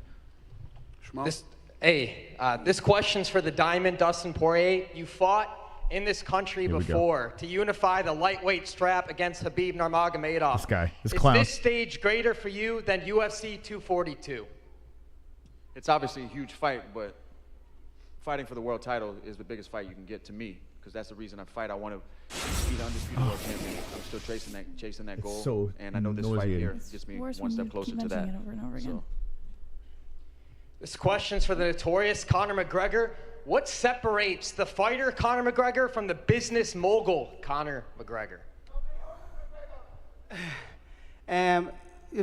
You know, I bring all of the discipline and the drive that I learned in my martial arts training and preparation and competition into the business world, and it's helped me tremendously. It's why I always would urge any parents around the world to get their children into martial arts, any type of combat sport. And it's not necessarily to compete. If they wish to compete, well, then they can compete. But the things that they learn through martial arts, you know, you cannot learn it anywhere else, and it will translate into many other things, especially the business world. So it's pretty much the same, two of the same. And lastly, for Michael, you've sized up all of these lightweights now. The last one here is Conor McGregor. You've rubbed elbows with all of them. What do you make of this guy sitting next to you? Hey, he is exactly who we think he is. He is exactly who he thinks he is. He's got a track record. Clear your throat. He's a global superstar for a reason. But all of that doesn't matter when you step inside that octagon when the cage door closes. We all know that. He knows that. But as far as the man, as far as what he's accomplished, as far as, just as you alluded to, outside of the cage, what he's done eyeball-wise, attention-wise for this division, for this promotion, it's nothing short of amazing, and it's awesome to share this opportunity, share this stage with these guys. And it's, as you can see, I think there's a lot of growth up here. I think we've seen a lot of growth in Conor, one of the baddest men on the planet, now one of the most daddest men on the planet. I think all of us all of us, as you alluded to, we're all dads. We all started coming up hungry, humble, and now we're dads and really fighting for a different purpose. Oh my so you God, kind of this see that is in him, so you see that in Dustin, cringy. you see that in Hooker, and you see that in myself. So, man, either way, Saturday night, we're all going to go out there, put on a great show. Everybody buy that pay-per-view. Let's go. Appreciate that, brother. Thank you. Oh, boy. Oh, boy. What a press conference, boys. Connor, This is how you doing, bad. mate? You've evolved so much in your fighting career, but I think you've always been an artist inside and outside the cage with your fighting style and your ability to sum up things in such a poetic manner. But can you just talk to me a little bit about how you define yourself as an artist? I'm just an insanely driven young man, you know what I mean? I'm passionate about what I'm passionate about, and I give it my all. That's it. I'm a hard worker, true and true. If something needs to be done, Conor McGregor gets it done. Make no mistake about it. That's awesome. Staying on the topic of That's awesome. art, I wanted to read you a quote from 2013 That's awesome. that you said. It's really poignant, and I think it deserves to be read out in full, so just bear with me. I've lost my mind on this game, like Vincent van Gogh, dedicated his life to what are his we art, doing? and he lost his mind in the process. That's happened to me, but fuck it. When that gold belt is around my waist, and my mother has a big mansion, my girlfriend has a car for every day of the week, and my kids' kids get everything they ever wanted, then it will pay. Then I'll be happy I lost my mind. Can you just reflect and talk to me about how that makes you feel hearing that in 2021? You know, yeah, it's been some ride. I've got it done, and Is that I'm Dr. up here, Seuss? mad as a brush. You know what I mean? I've been through it all, my friend. You know, I appreciate that, and it's been a wild ride for me. It's not been easy at times, but you know, what a life. And I tell you what, I wouldn't want it to be any other way. I'm very excited to be back here. I'm very excited to have fans back in the area. I'm very excited with the competition, the multiple competition. I just feel invigorated. You know what I mean? And as you said, I'm fucking cut me. about artistry and Someone's all. be And cutting Vinny the Van chat. Gogh, I'm gonna paint a beautiful picture here inside this octagon on Saturday night, and I'm very excited. They're to all do so. offing themselves in the chat. Thank you so much, mate. He's going to paint a picture, guys, in the octagon. Picasso. Go ahead, bro. It's Ahmed Al-Wasiri from Abu Dhabi Sports. Abu Dhabi Sports. The amazing thing about this sport is we've seen the fighters grow in front of us. And like Conor McGregor and Dustin, they're different fighters since they started over here. We know the motivation behind Dustin's fight against Conor McGregor is to beat Conor McGregor and to become the champion within 1 year. But you, Conor McGregor, you fought Jose Aldo and you elevated the standard, and then you fought Eddie Alvarez and you became the double champ, and then you're fighting, you're just elevating standards each time. So beating Donald Cerrone last year, and now you're fighting with Dustin Poirier. What's your motive after this, after 7-8 years of competing in the UFC? I feel like I'm only starting, man. Everyone kind of wants to, hey, Conor, you've done it all. You're so rich. You're richer than Dana over here. What are you doing here? I'm like, am I not allowed here? I want to be here. I want to perform for the fans. I'm a young man. I've got many highlights. You know, but all the money, all the belts, everything, that comes and that goes. You know what lives on? Highlights. A fighter's highlights. You look at Roy Jones Jr.'s highlights, Mike Tyson's highlights. I still look at them today, Ali's highlights. I want my highlight reel to be like a movie. You know what I mean? So that's what I'm after. I'm looking to get in and perform and put on amazing highlights that I can sit as an old man with my son and just watch back and just enjoy life. You know what I'll be drinking? A nice proper 12 by the fire in the Emerald Isle of Ireland, and this is it, man. I'm just loving my life. Please don't be trying to get rid of me, guys. I love it here, man. I helped build this. I helped do this. I'm here and I love it, and man, I have plenty of motivation. You know what I mean? Dustin's a hell of a competitor. What does the champ do? He does it twice. Okay, I conquered it. Let's conquer it again. You know what I mean? Do it twice. That's what the champ does. Dustin just sitting there smiling and nodding his head. He's like, yeah, KOB again, please. Please. Connor, Question down here. Hurt me. Talk to me about how your training camp went in Portugal. I know it was kind of secluded due to the lockdown. You've had secluded camps in the past. Do you think this is something that you want to continue with going forward? Yeah, I tell you what, it's been a phenomenal camp all across the board. We were in Lagos in Portugal, we were in Dublin, we were in Dubai, and now we finish it up here. Yeah, it was an amazing camp. I have an amazing team of people around me all across the board, from the nutritionists, from my coaches in mixed martial arts, in jiu-jitsu, in boxing, in wrestling, and all my sparring partners. It's a phenomenal team I have, as well as my conditioning coaches. And I'm looking forward to going in and representing all my team's hard work. You know what I mean? We put a lot of hard work in here, and I'm going to go in and do my team proud. Thank you. Looking forward to it. Dustin's not going to win, right? I mean, just looking at his face here, Jesse. It's a man that's about to lose. What do you see? Who else? Yep, go ahead. Jesse just has no words. Dustin, everybody's talking about how much you've changed as a fighter since the last time you fought Conor.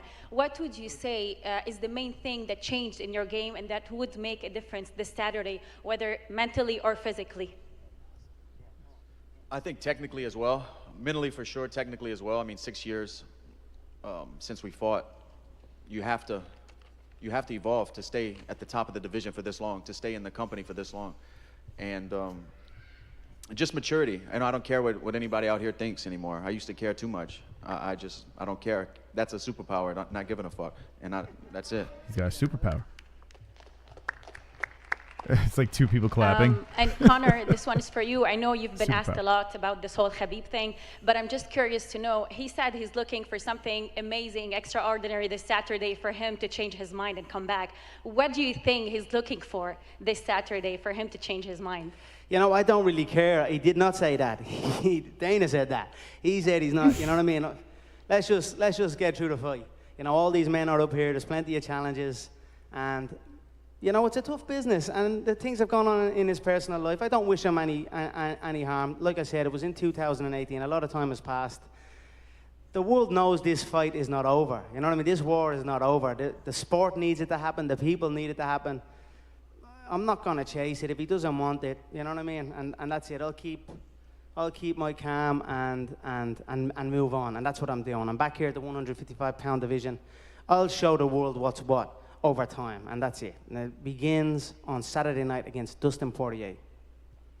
Finally, my last question. I heard Dustin say that he actually kind of enjoyed the fights during this past year without a crowd because he felt it was a bit more intimate and he was more focused. I would like to know, does having or not having a crowd affect you in any way when you're inside that octagon, or not really? You just forget everything. Yeah, no, a fight is a fight for sure. You're inside that octagon. It's you know, I was actually very, very excited to compete with no crowd. You know, at the start I was like, oh, I don't know, you know, but over time then I was like, I really wanted to see and hear my power and my velocity and, you know, my precision.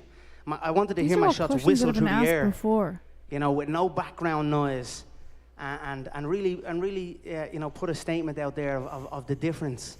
And I was almost, you know, I was close. I almost got to do it, but there's not that many fans, only a couple of thousand. My power, my speed, my precision, my velocity, you know, my whistle will still whistle strong on the night, and I'm excited to show. Thank you. Thank you, guys. We appreciate it. We're going to square these guys off for photo ops, and we will All see right, you here we tomorrow. go. Thank you, So guys. Thank you. They're going to square the boys off.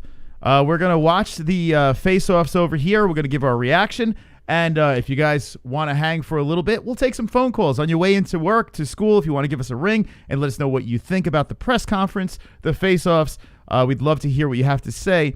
We're waiting right now. January 23rd, this Saturday, Conor McGregor will be facing off against Dustin Poirier for the second time. We have a link in the description. It is ESPN Plus if you'd like to watch along with the MMA-Holes. If you don't want to watch it for yourself, you want to know what's going on, make sure you subscribe to this channel. We'll give our live play-by-play Saturday night during the fights. Now, Conor goes off to the side. He holds his daughter. They're getting ready to face off here. Hooker and Chandler looking to face off. Press conference was pretty much what I expected. I mean, You expected that? yeah, I told you. I was going to go in with low expectations. Yeah, I expected that. I did. Low expectations, they paid off. They were low. Call it a hug off. Yeah, they were all sucking each other off. I do like looking at Dustin Poirier. He looks confused. He looked. He didn't even look confused. He looked like completely out of it. Like he wasn't even like mentally there. It looks like a lamb He was that's in about to be space slaughtered the whole time. Yeah, I don't like now. Maybe this is a Zen Poirier. You know, Poirier is a beast. Poirier has proven that this guy is a legitimate contender. We have Michael Chandler shaking hands with Conor McGregor. Conor probably gave him a firm handshake to say, "Hey, listen, I'll be glad to beat your ass after I beat Poirier's ass." He's walking around. He's walking over to his management team, Paradigm Sports, whatever. Conor's like, he's just walking around like it's a meet and greet. Big smile on his face. Chandler, even like looking at Chandler, he just looks like he's happy to be there. Like he looks like he's just like, "Hey, I'm in the UFC. This is great," you know. Now we have Hooker and Chandler. They're about to face off right now. We're going to tell you exactly what we see. Hooker looking confident. I like the way Hooker looks here. Michael Chandler walks up to him, significantly shorter. Really doesn't mean much there. Chandler looking into his eyes, and Hooker looking down on him. Not much of a response. They shake hands, and they go from this to this, Jesse. Now, what was that dead fish in the beginning? I'm pretty sure that didn't happen. Face the media. Chandler gives the balled up fist, and Hooker's like, "All right, I'm getting off the stage. Time to cut some weight." Nothing to really take from that. I got to say, I'm thoroughly disappointed with today's press conference. All right, here we go. Dustin Poirier walking up to Conor McGregor. Conor strutting over to him. They shake firm hands. They get into each other's face. We're going to look at this. Now they're getting closer and closer. Conor staring into his eyes. Now Conor takes off the Martin Luther King. Oh, they're talking. Oh, Conor's getting in there. Conor's speaking to him. He's giving him the old Conor look. He's staring into his soul. Dustin Poirier has a little smirk on his face. Conor does the pose. Dustin puts the balled up fist up in the air. Conor puts the glasses back on, and that's that. What do you take? OG Mud, it's what I expected was a little. I didn't expect vintage Conor, and I said it in the beginning. I didn't expect like the crazy, outlandish Conor that we used to get years ago, but I expected something. Like, I expected something to sell this fight in a not really outlandish, but like in a hyped up way, and we didn't get that today. That's what I expected. All right, listen. If we didn't deal with the Cowboy Cerrone situation, the Conor McGregor from Cowboy Cerrone, I would say, you know, what the hell is this? But coming off the Cowboy Cerrone fight and press conference and seeing the neutered Conor McGregor, this is similar. But a little bit better. This is better than Cowboy. I think what made it worse was there was not one person shit talking up there. There was not one person. It was almost like a complete like orgy on the panel today. Everyone was sucking each other's dicks. It just didn't feel UFC-esque. Well, let me ask you a question. When you watched the Khabib and Poirier press conference, you were entertained by that, and they were sucking each other off. You said words from Jesse Bell. You were actually entertained. For which one? Khabib and Dustin Poirier, their press conference, which was one of the worst press conferences I've ever seen. I'm always entertained by Khabib. Yes. Now they were kissing each other's ass. Yeah. Now but explain this one, to there me. were 4 people all kissing each other's ass. So you're expecting a higher level from Conor. If there's 4 people on the panel and Conor is involved on the panel, that we would have at least heard something. Okay. Even if it was like something extremely minute, even if it was just like a little jab, it doesn't even have to be like, it doesn't even have to be anything that was nasty, you know? But there was nothing. There was literally nothing. I myself enjoy Conor McGregor shit talking. I like it. I love the whole rise, the whole trash talk. Here's the reason why I'm accepting of what's going on here. It doesn't excite me. You know, I don't watch this press conference and be like, oh, I can't wait for the fight. You know, that's what it's supposed to do. It's supposed to sell the fight. It doesn't do that. It's already sold itself. I look at 250,000 people watching the UFC stream of the press conference. The tickets are sold. The pay-per-views are sold. You know, everything is ready to go. So he doesn't really have to do it. He's been there, done that. He won the 2 belts. He got into a shitload of trouble. He lost to Khabib. He's been humbled. And now this is Conor 2.0, the dad Conor. We saw him in the cage with Cowboy Cerrone, and yes, Cowboy is way past his prime, but Conor goes in there, sparks him quickly, moves on, and now we see Dustin Poirier. Okay, I am not disappointed in Conor. In fact, I expect a very good performance by Conor. I also expect a very good performance by Dustin. I think Dustin's going to bring it. It doesn't bother me. I don't think this was necessary. I don't think a press It was conference a little bit of a waste of time. was really necessary. I don't think it was necessary for us to wake up at 5 or 4:45 in the morning and do a stream on this. But I am fired up just for the fight itself. The press conference did nothing for me. I am not disappointed. I am not satisfied. I am literally numb right now, Jess. But you are disappointed. So let's dive into this. But I already explained why.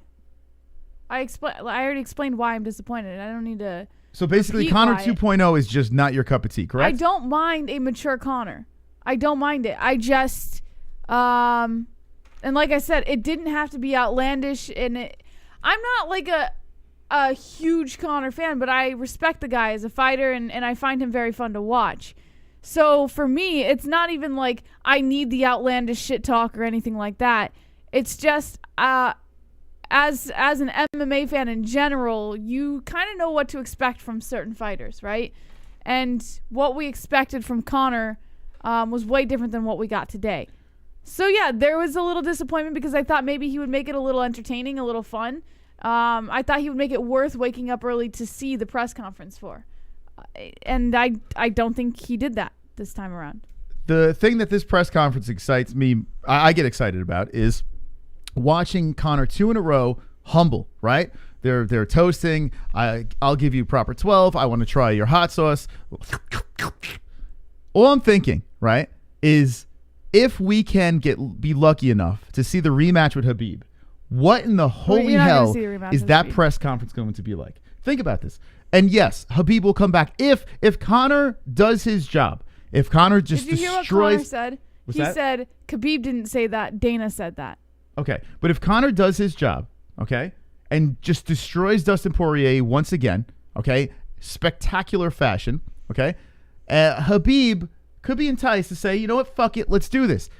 Tell me you would not be interested in that fight and that press conference. Well, because of course I would be interested. that press conference, everyone will be you will see a humble Conor, but you will see a hell of a lot more shit talking. The only way to pull some of that old Conor back is to put Khabib in front of him. Right now, Michael Chandler, Hooker, Tony Ferguson's not in the mix, right? So you're not going to have that shit talk. Tony Ferguson would be a good shit talking situation. Maybe Gaethje a little bit, but Khabib is the only one to bring back the old Conor McGregor. Something, remnants of the past. Yeah, I don't know about that. So we need Conor to get back here. Jessie is not excited. She is not impressed by any means. I'm not impressed either, but I'm not disappointed. We're going to open up the phone lines. We're going to hear your thoughts after this break. So everybody slap a like. Make sure you subscribe to the channel. I want to hear on your way to work, on your way to school, if you're taking a sick day because of the press conference, whatever you're doing here, we want to hear what you have to say. We'll take a couple of calls. We'll be right back. JBH, what do you want to hear from the people? I want to hear what they thought about the press conference. Okay. We'll be right back. Loud! We'll be right back after this break! Hello, you're live with the MMA-Holes. What's your name and what's on your mind? What's up, Jesse and Chris? It's Drunk Savage.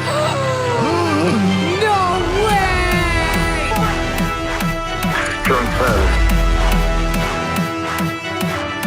What's up, Jesse and Chris? It's Drunk Savage. I can't believe you're calling right now. Drunk Savage, what's on your mind? Not much. Wonderful, wonderful. I have a respect for everybody in the chat. MMA-Holes. Vlad's one of them. Kevin from Chicago. AMH, I mean the knitter. I'm just enjoying this. I can hear you. Hi, this is Stewie. We have Sean Hart. Hey there, what? What's up, man? What's up, Pulse? Oh, it's Justin Jr. From Chrome. Hernandez. So Kainoda. Gaylord.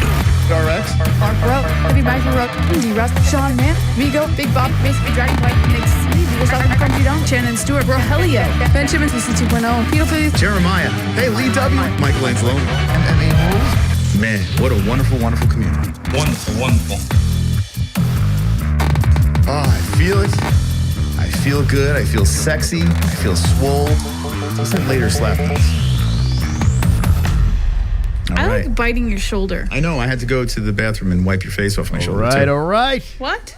Nah, that's all right. I still love you, Jesse. You're the best. I spit on you. Yeah. All right, we just consumed the McGregor-Poirier press conference. Now we want to get your opinion on what happened. Dustin Poirier, what do you think about Dustin Poirier's reaction to it? I mean, he seemed like he was just kind of like there. You know, it didn't even... I couldn't get anything from Poirier. He just seemed like he was like a zombie, right? No reaction, really, nothing. It was just kind of like, They all, Conor didn't feel like that, but they all kind of felt like that. Yeah, it was a little bizarre. Hooker, what about Hooker? What did you think about... He's the only one who had one, like, good liner. And it didn't even pertain to Chandler. Yeah, it was, I mean, you got to give credit to Hooker for at least trying to make it semi-entertaining. Yeah, Dan Hooker calls out Oliveira and says, listen, I don't know if it's a weight cut thing or whatever, but I'm going to take this opportunity. And good for Dan Hooker. In fact, makes me kind of want to root for Hooker to get the win over Chandler because he's seizing the moment. This is a big opportunity, co-main event. If you win this fight against Michael Chandler, you have a very good opportunity on competing for that vacated title. It wasn't an empty building, Jeffrey. It was not an empty building. They had fans present for this one, which is also another thing that shocked me. The fact that fans were present and we only heard them, like, an uproar from them once in the beginning. Well, it was media. I don't think it was fans. I think weird. it was a room full of media. There were fans there. Maybe. I didn't see them, though. Yeah, they're there. They were present. It even says it on the thing that Bronstetter posted. Okay. 832, you're live with the MMA-Holes. What's your name and what'd you think of the press conference today? Yes, hello, this is Cliff. Hey, Cliff. What's up, Cliff? Yeah, I just wanted to react to the press conference. The Associated Press, they were such pussies. Nobody even asked the question that we all wanted to hear. And what is that? Well, we all wanted to hear somebody, maybe the Schmo or somebody in the press should have said, Conor, why did you take advantage of that little girl's mouth? Somebody should have asked him. Well, they did ask him. We all wanted to know. They did ask him, not in those, they didn't use those words, but they asked him about the lawsuit and stuff like that. So, I mean, I guess someone asked. Oh, perhaps I missed that. What did he say? They asked him about the, I don't know the exact wording of it, but they said something about, the buildup and the accusations on him. And he basically said that's the past. Happened 2 years ago. He's innocent. He's been proven innocent and yada, yada, yada. Do you believe that? Yeah, you know what? I do. The reason why I do is because, honestly, this guy's a polarizing figure. He's got himself into some trouble, but it never alluded to the fact that he was just going around raping women. Like, I never got that impression, and there was no evidence proving that he did do this. So I believe in innocent proven guilty. All it takes is for one woman to come out and say that she was sexually assaulted, and more often than not, with these types of stories, you find other women come out and magically have a sexual assault story. So I don't really buy it. Yeah, some people want to get paid. Now, it's a horrible thing. It's a horrible accusation, and hopefully it's not real, but we have no proof. Yeah, well, I said the same thing about Mike Tyson, and he actually ended up going to prison for it. Well, so, I mean, Mike Tyson was biting people's ears off. Equal in America and Europe. Mike Tyson was biting people's ears off, and Mike Tyson was he was on another level of crazy. I mean, Conor went crazy. Mike Tyson went off the deep end. They're about neck and neck to me.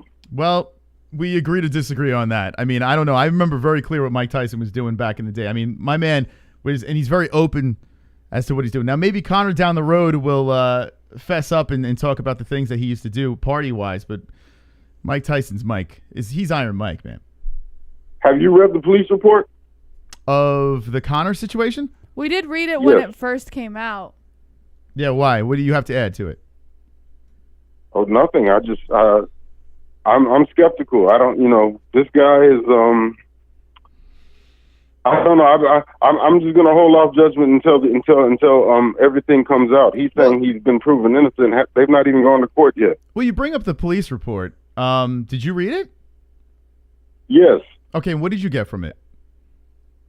The victim said that that he forced himself on her. Mm-hmm. And that I think he slapped her around because she neglected his balls. Okay. And thank you, Cliff. Thank you. Yeah, Conor did it. All right, thank you. That's Cliff calling in. 516-522-02 767. We got a couple of donations over here. Let's play them. Wonderful, wonderful. Dustin looked nervous to me. He's done. Okay, so Dustin looked nervous. He didn't look nervous. He looked spacey. That's what I got from it. He looked like he wasn't even mentally there. He was just like, it was weird. Like, he was just like looking off into space and not really consuming what anyone was saying. Wonderful, wonderful. Yeah, Dustin was he was in another world. Glass shatters. Oh my God, here comes Nate and the Nick Diaz army. Things are about to break. Oh my God, what do you think about that? Uncle Chrome, thank you for the That would donation. have lit things on fire. If you got some Diaz stuff going on in there. Listen, it's not even just the fighters' fault. The way that this press conference went, whether you found it entertaining or boring, is ultimately your opinion. But I don't think, regardless, I don't think it's any of the fighters' responsibility. You also have to blame the media for not asking the hard-hitting questions. It felt like the media was trying to play political correctness during this press conference, and they were, it was weird. It was very weird. It felt like they were kind of dodging those questions because they were afraid of getting booed. It was bizarre. Unknown caller, you're live with the MMA-Holes. What's your name and what's on your mind about the UFC 257 press conference? Yeah, it's me, Dom. Well, what's up? How you doing? How you doing? You guys are breaking up on my end. I just want to say that Conor looks like he's only got 2 or 3 more at 155. Look at his face. He's looking old. He looks like he's 32 going on 50. I'm sure he's got that strength and everything, and he could fight and he could win. And I think 3 more, he wins, he retires, he wins all 3, and that's it. And I think he's going to just probably walk through Dustin within 2 rounds, and then face whoever, Chandler, whoever they put in front of him, and then 1 more, and he's out. He's out for good. He's not going to go back up to 170, and nah. I mean, he's looking like he's 50. I can't even stay on the phone and hear your response because I can't barely hear you guys. So you take care. All right.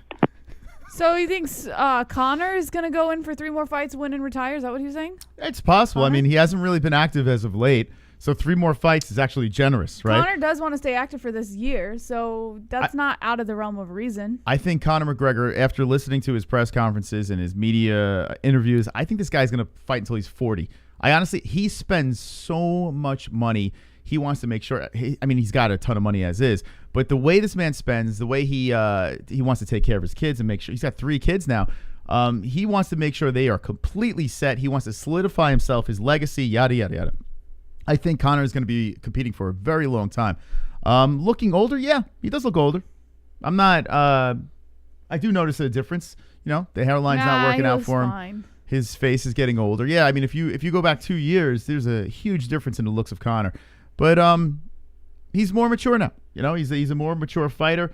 The trash talking and all that stuff is not as not in his playbook. I hope that the lack of trash talk is simply as a result of him being charitable to Dustin Poirier's organization.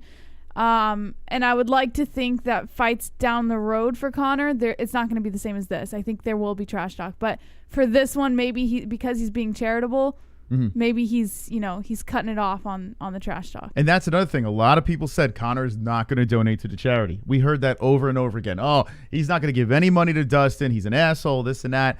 Listen, Conor's made mistakes. He's been in a lot of hot water. He's gotten some trouble. He's a human being. Now we see him trying to reverse the situation and try to right the wrong. And this press conference, yeah, it's a watered-down Conor. It's not as exciting to watch and look at and listen to. But still, I'm interested. Conor has the power in that left hand. Conor has Dustin Poirier, who is a very tough opponent. Even though he sparked him quickly the first time, still very interested. Looking at Dustin Poirier, though, it feels, and all those conspiracy people out there are saying that Dustin's going to take a dive. Looking at Dustin's face, it does look like he's paid off. Not saying he's taking the dive, but looking at Dustin's face, to all those people out there, I know we're going to hear it if Dustin falls. He was very content. He looks like, hey, I'm going to lose. Whatever happens, happens. Right? Didn't it feel like that? Yeah. Yeah, it did. So we will be hearing people, of course, say, if it does go that way, Dustin's going to fall face first because of money. We shall see. Wonderful. Give us a call. We got a donation coming in. Cliff, what are you talking about? Go to court for what? He was never charged for anything. Also, why is the mother suing too? What does that cunt want money for?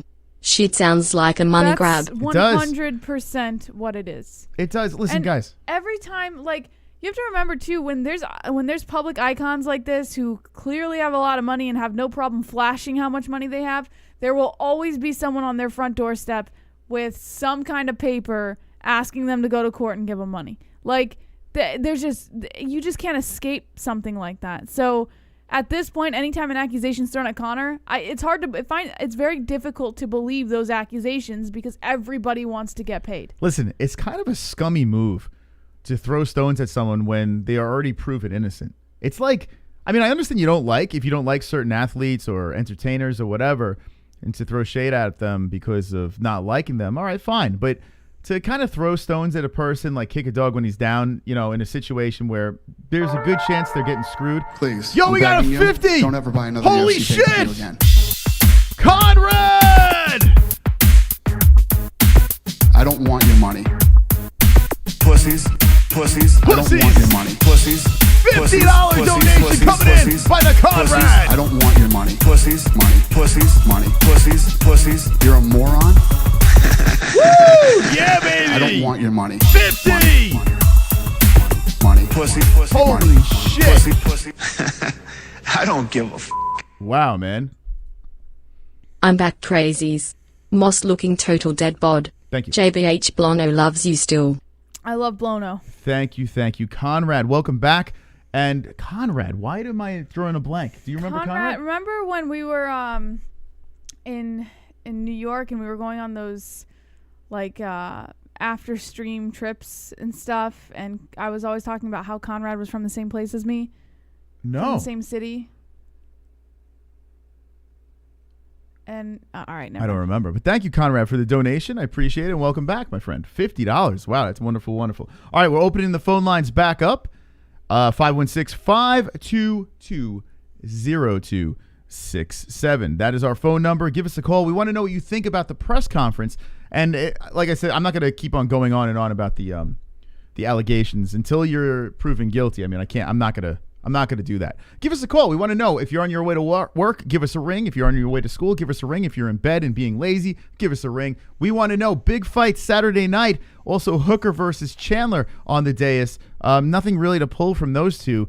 I would say just if I was just going to go by the press conference, I would pick Dan Hooker. I would totally pick Dan Hooker. The dude looks like he's ready to smash. Chandler it just feels like he's just happy he's there. 214, you're live with the MMA-Holes. What's your name and what did you think of the press conference? Thought it was great. All right. And what's your name, man? PBR Street Gang. Oh, PBR. Yo, where you been? What the fuck? PBR, how you doing? Yeah, I'm doing good. I'm at work, so if I have to go, it's nothing personal. All right. Fair enough. What did you think of the press conference? It's always good to see a lively press conference. Lively? I'm sensing sarcasm. What were you watching? Well, it's all just kind of staged, I think. Like you said, it's a money grab, so. All right. And then is there anything that you take from it? I'm just there to watch the fights, really. A lot of the times, all the outside stuff, it's just really unappealing. Kind of turns me off. I don't know. Anybody else feel the same? All right. So you're saying that this press conference really did no good. Like, this doesn't make you want to buy the pay-per-view anymore? No. It doesn't make me want to buy it any more or any less. I'm there to see guys fight. Who comes out on top? Who's a better fighter? Other than that, it's all just kind of bullshit. Okay.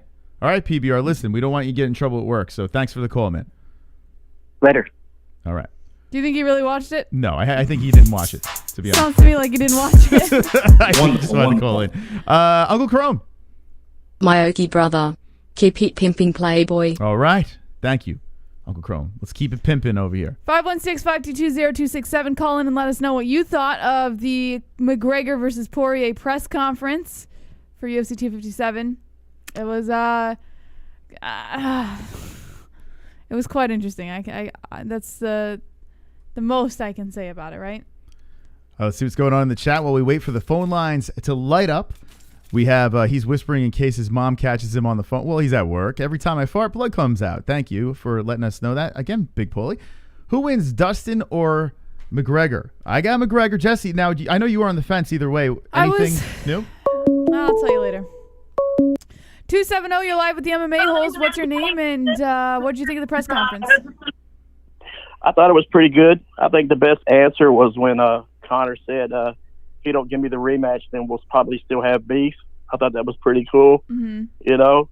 But I will say this. I think the division is more fun with Khabib out of it. I don't know why. I just do, you know. I don't know. It just seems more exciting again. I don't know. It kind of feels like when Mighty Mouse left. You know, Mighty Mouse was so dominating. He leaves, and now it's like rejuvenated with Figueiredo and Moreno and these guys that are more evenly matched. I get what you're saying. Yep, it does. I'm excited to see how it all turns out. I think I do think Dan Hooker looked like he's on point. You know. Yeah, absolutely. Hooker looked. I think he's going to destroy Chandler. I do. Okay. I see it. I see it at this press conference. I mean, listen, I was going to pick Chandler, and now I'm a little worried. I'm a little worried looking at how Hooker's just basically like, oh, this is going to be easy. Easy work. I tell you what, go back and watch the Chandler and Will Brooks fight, and you won't be worried. I'm telling you, watch. Chandler's going to get pieced up. All right. I mean, listen, it's a pretty good assessment. Thanks for the call, man. 516-522-0267. I mean, listen, everyone is entitled to their own opinion about the press conference, and especially about that Chandler fight. It sounds to me like he's pretty confident Chandler's going to win. I can't kill him for thinking so, but I hope he's wrong. I hope Hooker gets the win. Well, no, he said he thinks Hooker's going to win. Yeah, but he said go back to the Chandler fight. And, against Will Brooks. Yeah, he lost. And you won't be disappointed. Yeah, no, he's basically confirmed that Hooker's going to beat his ass. Yeah, okay, well, if he's Hooker, then I'm with him. Yeah, he's Hooker. He's very convinced Hooker, and I think a lot of people should be convinced, especially after watching that press conference. 250, you're live with the MMA-Holes. What's your name, and what did you think about the press conference? Good morning, Chris. Good morning, Jesse. How are you guys doing today? Wonderful. This is Canada calling. What's up, Canada?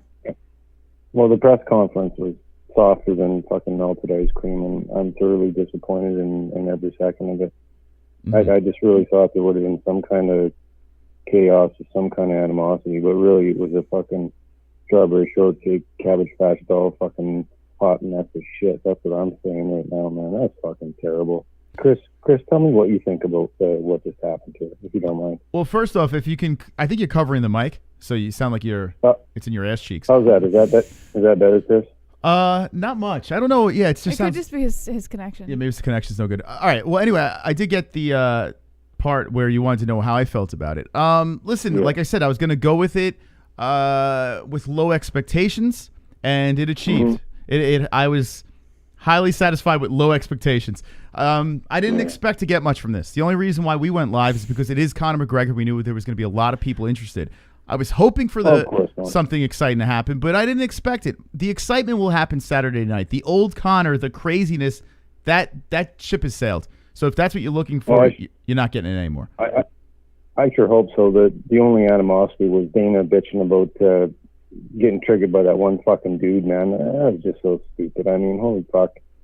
You know, like, not only is it a pandemic, but I mean, guys get hundreds of millions of fucking dollars. Like, let the other person just watch the thing for fucking free, for fuck's sake. It's not like they're lining up to bang his fucking wife, man. Like, come on. Yeah, and what Two Joints is alluding to is at the press conference, someone asked Dana about the pirating of the streams and says, go ahead, try to watch it, see what happens. Basically, he is threatening anyone that will be pirating this event. I don't know what the punishment's going to be, but he says that anyone that watches this illegally is going to get in trouble. So I don't know what he's going to do, to be honest. Well, it just sounds like the biggest threat ever. But who cares anyways, right, Moss? I mean, like, it is what it is. I mean, it's just too bad things didn't get a little crazy this morning. But like you said, low expectations, right? And at least the guy's not disappointed if that's how you thought it would go down, kind of thing. So. All right, Two Joints. Thanks for the call, man. Okay, you guys have a good day. Thanks for everything over the last couple of days. Appreciate it, Two Joints. Listen, I got to say this. Two Joints brings up a good point there, right? Or he brings something up. The one thing you take from this press conference, the biggest shocking moment from the press conference, if you missed it, we played the audio earlier in the stream. Dana White calling out the people that will be illegally watching these streams. What is Dana White going to do? Like, what is going to happen? Well, he said they got one already. Meaning crack stream. No, he said they have one. All they have to do is turn on the stream on Saturday. So I have a feeling they got they probably already got crack stream. They're probably responsible for the whole. Yeah, I would. Thing. Yeah, but they have another one. So they have one that they're gonna get Saturday. All they have to do is literally air the stream, and they're done for. That said, I'm glad that we don't steal the fights because Dana White has not been wrong about anything he's promised, especially this year. If there's one thing that to make you believe in anything Dana White says, it's this year. What he's accomplished this year.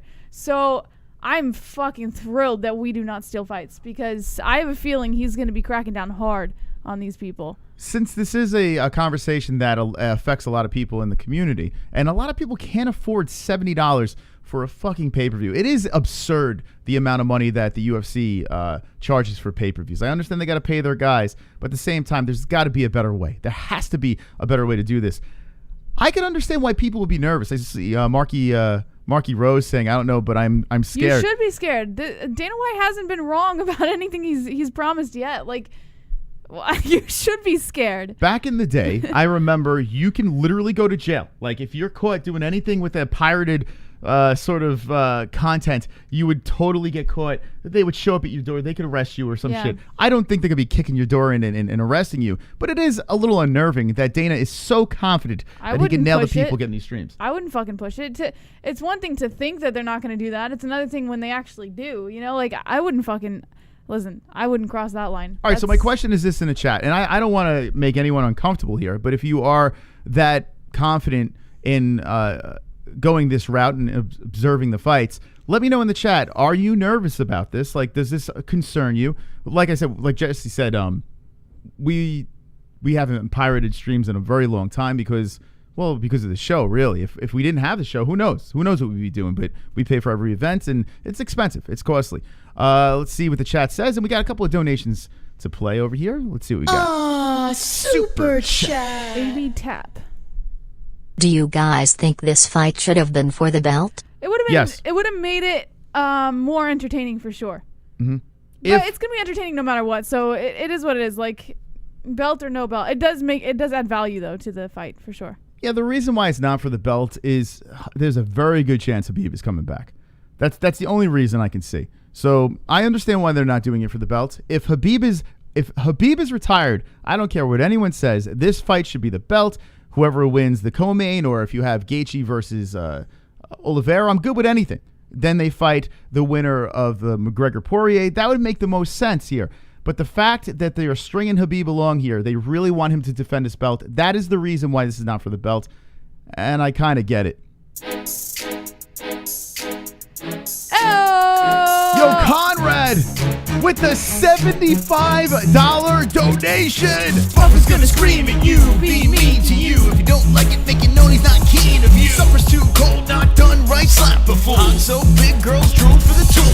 Failed out of school, Buffer's gonna scream at you. Unkept pool, Buffer's gonna scream at you. Netflix not renewed, Buffer's gonna scream at you. HEWL is not hate spelled Buffer's gonna scream. Road drugs in the mule, Buffer's gonna scream. Ran out of fuel, Buffer's gonna scream. Objection overruled, Buffer's gonna scream. Buffer's gonna scream. Buffer's gonna scream. Wow.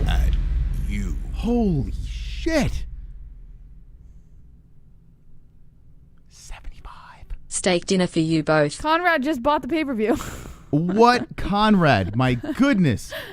Welcome back. Thanks for UFC 257, Conrad. You are unbelievably generous. A $50 donation and a $75. Hey, feel free to drop $75 donos in the chat. That's wonderful, wonderful. God damn, Conrad. That's wonderful. Thank you very much, man. Isn't that something, though? Like, Whoa. A $75 donation pays for the pay-per-view. It is kind of crazy. Yeah, like, it is kind of crazy. That's how expensive these UFC pay-per-views are. And listen, I can't say I don't understand why you would be stealing the streams because, like Moss said, that's a perfect example right there. That's a $75 donation, but that's a fucking pay-per-view right there. Like it's nuts, It's man. insane how expensive it is, and it shouldn't be that expensive. On that same note, I don't know if I would ever risk stealing the stream because it does seem like they are cracking down pretty hard. We don't know what the punishment is. We have no idea. And Like, why he's would not you even, risk it though? Like if you don't know, why would you even risk it? You know, it is a felony to pirate streams. It is. So, but it's if you, like, from what I know, my knowledge is if you can. What I read Okay. in the United States, it's a felony to be the provider of a pirated stream, Yeah. and it's a misdemeanor to consume the content. Yes. So you're not in as big of trouble You're still in trouble though. if you're the one streaming it. You are still in trouble though. It's crazy, man. It really is crazy. Listen, it is, if you think about it, it is content that you do not own. So I get it, but it's just, I don't know, the price is insane. 832, you're live with the MMA-Holes. What's your name and what do you think of the press conference? What's up? This Pulse. What's up, Pulse? Well, you sound like a previous caller. Oh, really? Who's that? I don't know. Cliff, I can't remember I think his name was. Oh, Cliff? Yeah. Yeah. Oh, I missed that one. No, I just wanted to react to the press conference because I hadn't done that yet. I was gonna say it was kind of boring. I wish like Noah Abdelaziz showed up and been like, Conor, I'm here. Fucking shit, I'm here. You want the return of Noah? Yeah, or something. I mean, it's getting kind of bland, man. That like this press conference was like a Bellator event. It was just beige. Yeah, we still don't know what happened to Noah and how he is. We have no idea how Noah is. How's Noah? Also, did you see Conor's hairline? It seems to be receding. Like something's on his mind. I don't know. We noticed it last year was like the start of the receding hairline, Yeah. and now it's just gotten a little out of, you know. It started- Eventually he's going, there's a reason he's buzzing it down shorter and shorter. He's preparing us for the bald-headed Conor. Yeah, when he fought Chad Mendes and he had that floppity hair, that Yeah. shit was receding. Like he's going to lose it. But you know what? Money solves that problem, right? Well, yeah, I Rogaine. guess so. Because you could tell, like in a few months, he's gonna have the cul-de-sac going. He's going to look like LeBron James and fucking Or he can get the Trump Kamaru Usman. the Trump toupee. You think it's the stress of being a father, or what? Something else on his mind? He didn't really take care of himself. You have to remember when he was, especially when he was partying and stuff, he was snorting cocaine and drinking, and he was just doing crazy shit and not really taking care of his body the way he should have been. So a lot of substance abuse is, and from what I've seen in my own life with other people, substance abuse has a lot to do with receding hairlines and things like that. So, Or it could just be age. yeah, it could be age, it could be genetics. Could be just But getting old. he did abuse a lot of substances.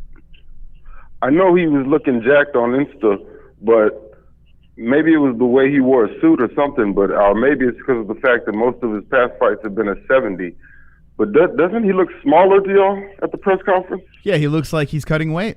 That's what he looks like. He looks drained. Yeah, I mean, it's amazing how this man used to get to 145. It really is insane how he used to get to 145 because he does. He packs on a lot more muscle now. But yeah, he did look drained, but he's cutting weight just like the rest of the guys. Well, good luck to all the fighters on Saturday. But yeah, like really, it matters not to me. The next champion is Dubronx. He's going to be the next up. So. All right. But anyway, later. Thanks. Thank you, Bulls. 516-522-0267. Call and let us know what you guys thought about today's press conference. I got to pee real quick. All right. Yeah, we'll take a couple more calls and then we'll wind this thing down. Thank you so much for joining us. And I have to say, the press conference, yes, a little lackluster. Did not expect much. If you missed it, run it back. We had the audio on our channel. We did our reaction to it. Right now we're taking some phone calls to see what you guys and gals think. If you missed the press conference, you want to chat about the fights, that's fair too. You can do that as well. 405, welcome to the MMA-Holes. What's your name and what is on your mind? Hey, listen, man. Listen. The press conference was booty. I'm assuming this is Chrome, correct? Yes, it was booty. So you think it was You know booty? why it was booty? There wasn't enough black guys there. They needed some black guys. It's true. There wasn't much of an African-American presence. Remember when Rumble was at the Nate Diaz conference? Then you had Tyron Woodley was at the Jose Aldo conference. So we need more black guys. Yeah, maybe that's why it was lame. White guys, they can't pull it off anymore, these press No, conferences. it's too many whiteys. They talk about white people shit. Yeah, that's true. You got black people, you got Usman and Izzy arguing. Now Conor gets all riled up and he starts talking shit. We need more black guys at the press conference. If there was a black guy up there trying to field questions about rape allegations, how do you think they would handle it? A black guy? Yeah. A black guy's innocent. You know all black guys are innocent. That's true. That's true. Mike Tyson went to jail for rape.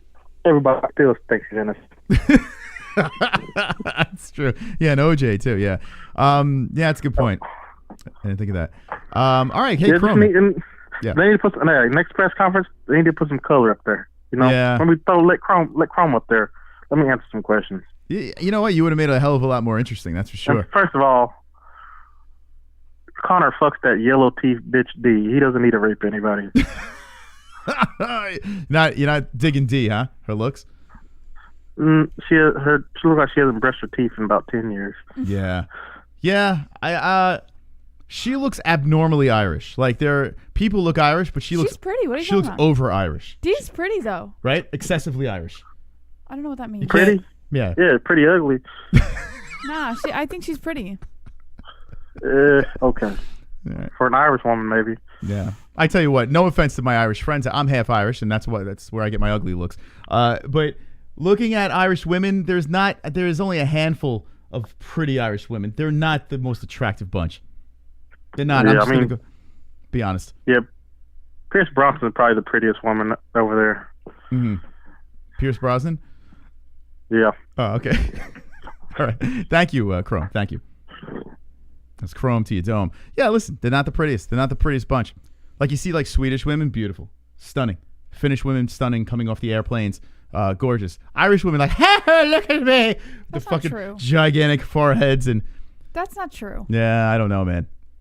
I don't know. Not the prettiest bunch. 516-522-0267. But I'm half Irish, so I could say that, Jess. I'm allowed. I got the pass. I didn't know you needed a pass to say something. Sometimes you got it. When you say incredibly insensitive things, you need the pass. You got to do it. You know? You got to be able to pull it off. All right, give us a call. Let us know what you think about the press conference. What do you think about the fights coming up Saturday night? We'll take one or two more calls and then wind the shite down. We'll be live tomorrow for Fuka Friday and then Saturday for the entire fight card. Make sure you're subscribed and hit the notification bell. Wonderful, wonderful. See what's going on in the chat room. Tell that to Connor's face. Chrome didn't talk about Chandler adopting his kid. Freckles ain't pretty. How are people supposed to control whether or not they have freckles? Like, how fucking... I just... Sometimes I don't understand. I don't understand the lack of logic that goes through some of your guys' heads. Someone is supposed to control whether or not they're born with freckles. You got to stay out of the sun. You are born with freckles, Yeah, but when I go under the sun, the freckles really come. They're all over. The freckles don't go away. They just stay there. But if you stay out of the sun, the freckles, they stay away. That is the most ridiculous thing I've ever heard in my life. That's the truth. Does Connor need glasses or are they for fashion? I don't know. I would assume they're probably for fashion. Yeah, that's what we discussed. And he's got the MLK glasses. They do look very fashionable, but I don't think he needs them. Well, maybe he does.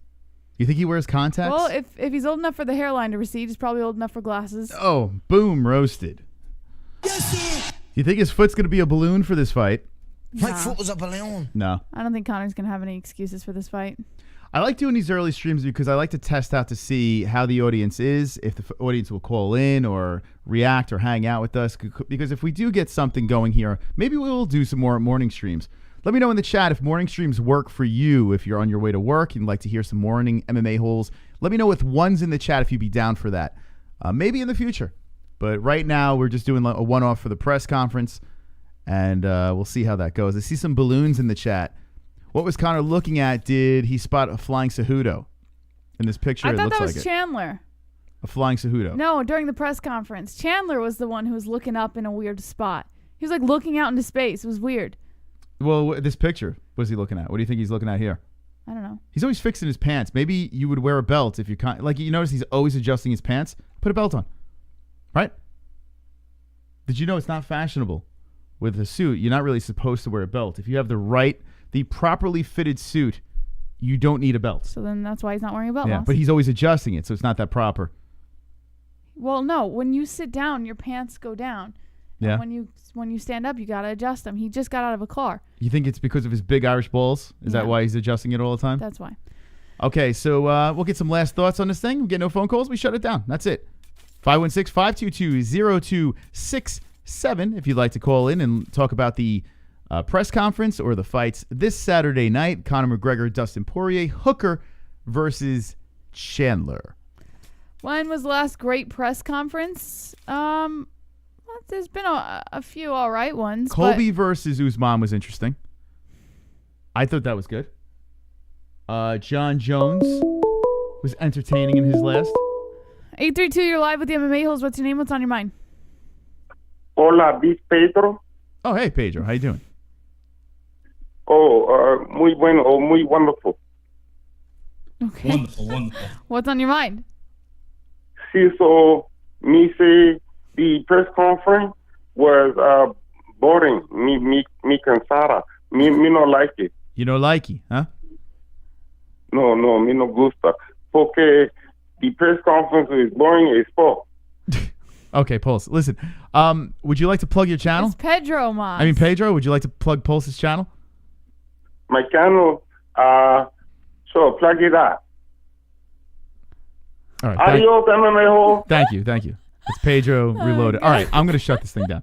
I think when Pulse calls in 3 times, the people don't want to call. They're just like, all right. Pulse called in once. I mean, yeah. And everyone else is different. What are you talking about? All right, we're going to shut this shit down. Thank you for joining us. We appreciate your company. And thank you, Conrad, for those crazy-ass donations. Absolutely wonderful. Be live Saturday night for the fights. Friday. You ready to fook off? Yes. You ready for a nap? Yes. I'm ready for food now. I'm starving. Let us know in the comment section down below when this thing has wound down. Who do you think is going to win the fights this weekend? And what did you think of the press conference? Were you let down? If you missed it, we played the audio early in the stream. Run it back. Let us know your opinion. Let's get the fook out of here. All right, guys. Thank you so much for joining us. Like Ma said, we'll be live again tomorrow, 10 p.m. Eastern Time. Make sure you're there. Subscribe to our second channel. Link in the description. And we'll be live for UFC 257. As always, don't be an a-hole. Be an MMA-hole.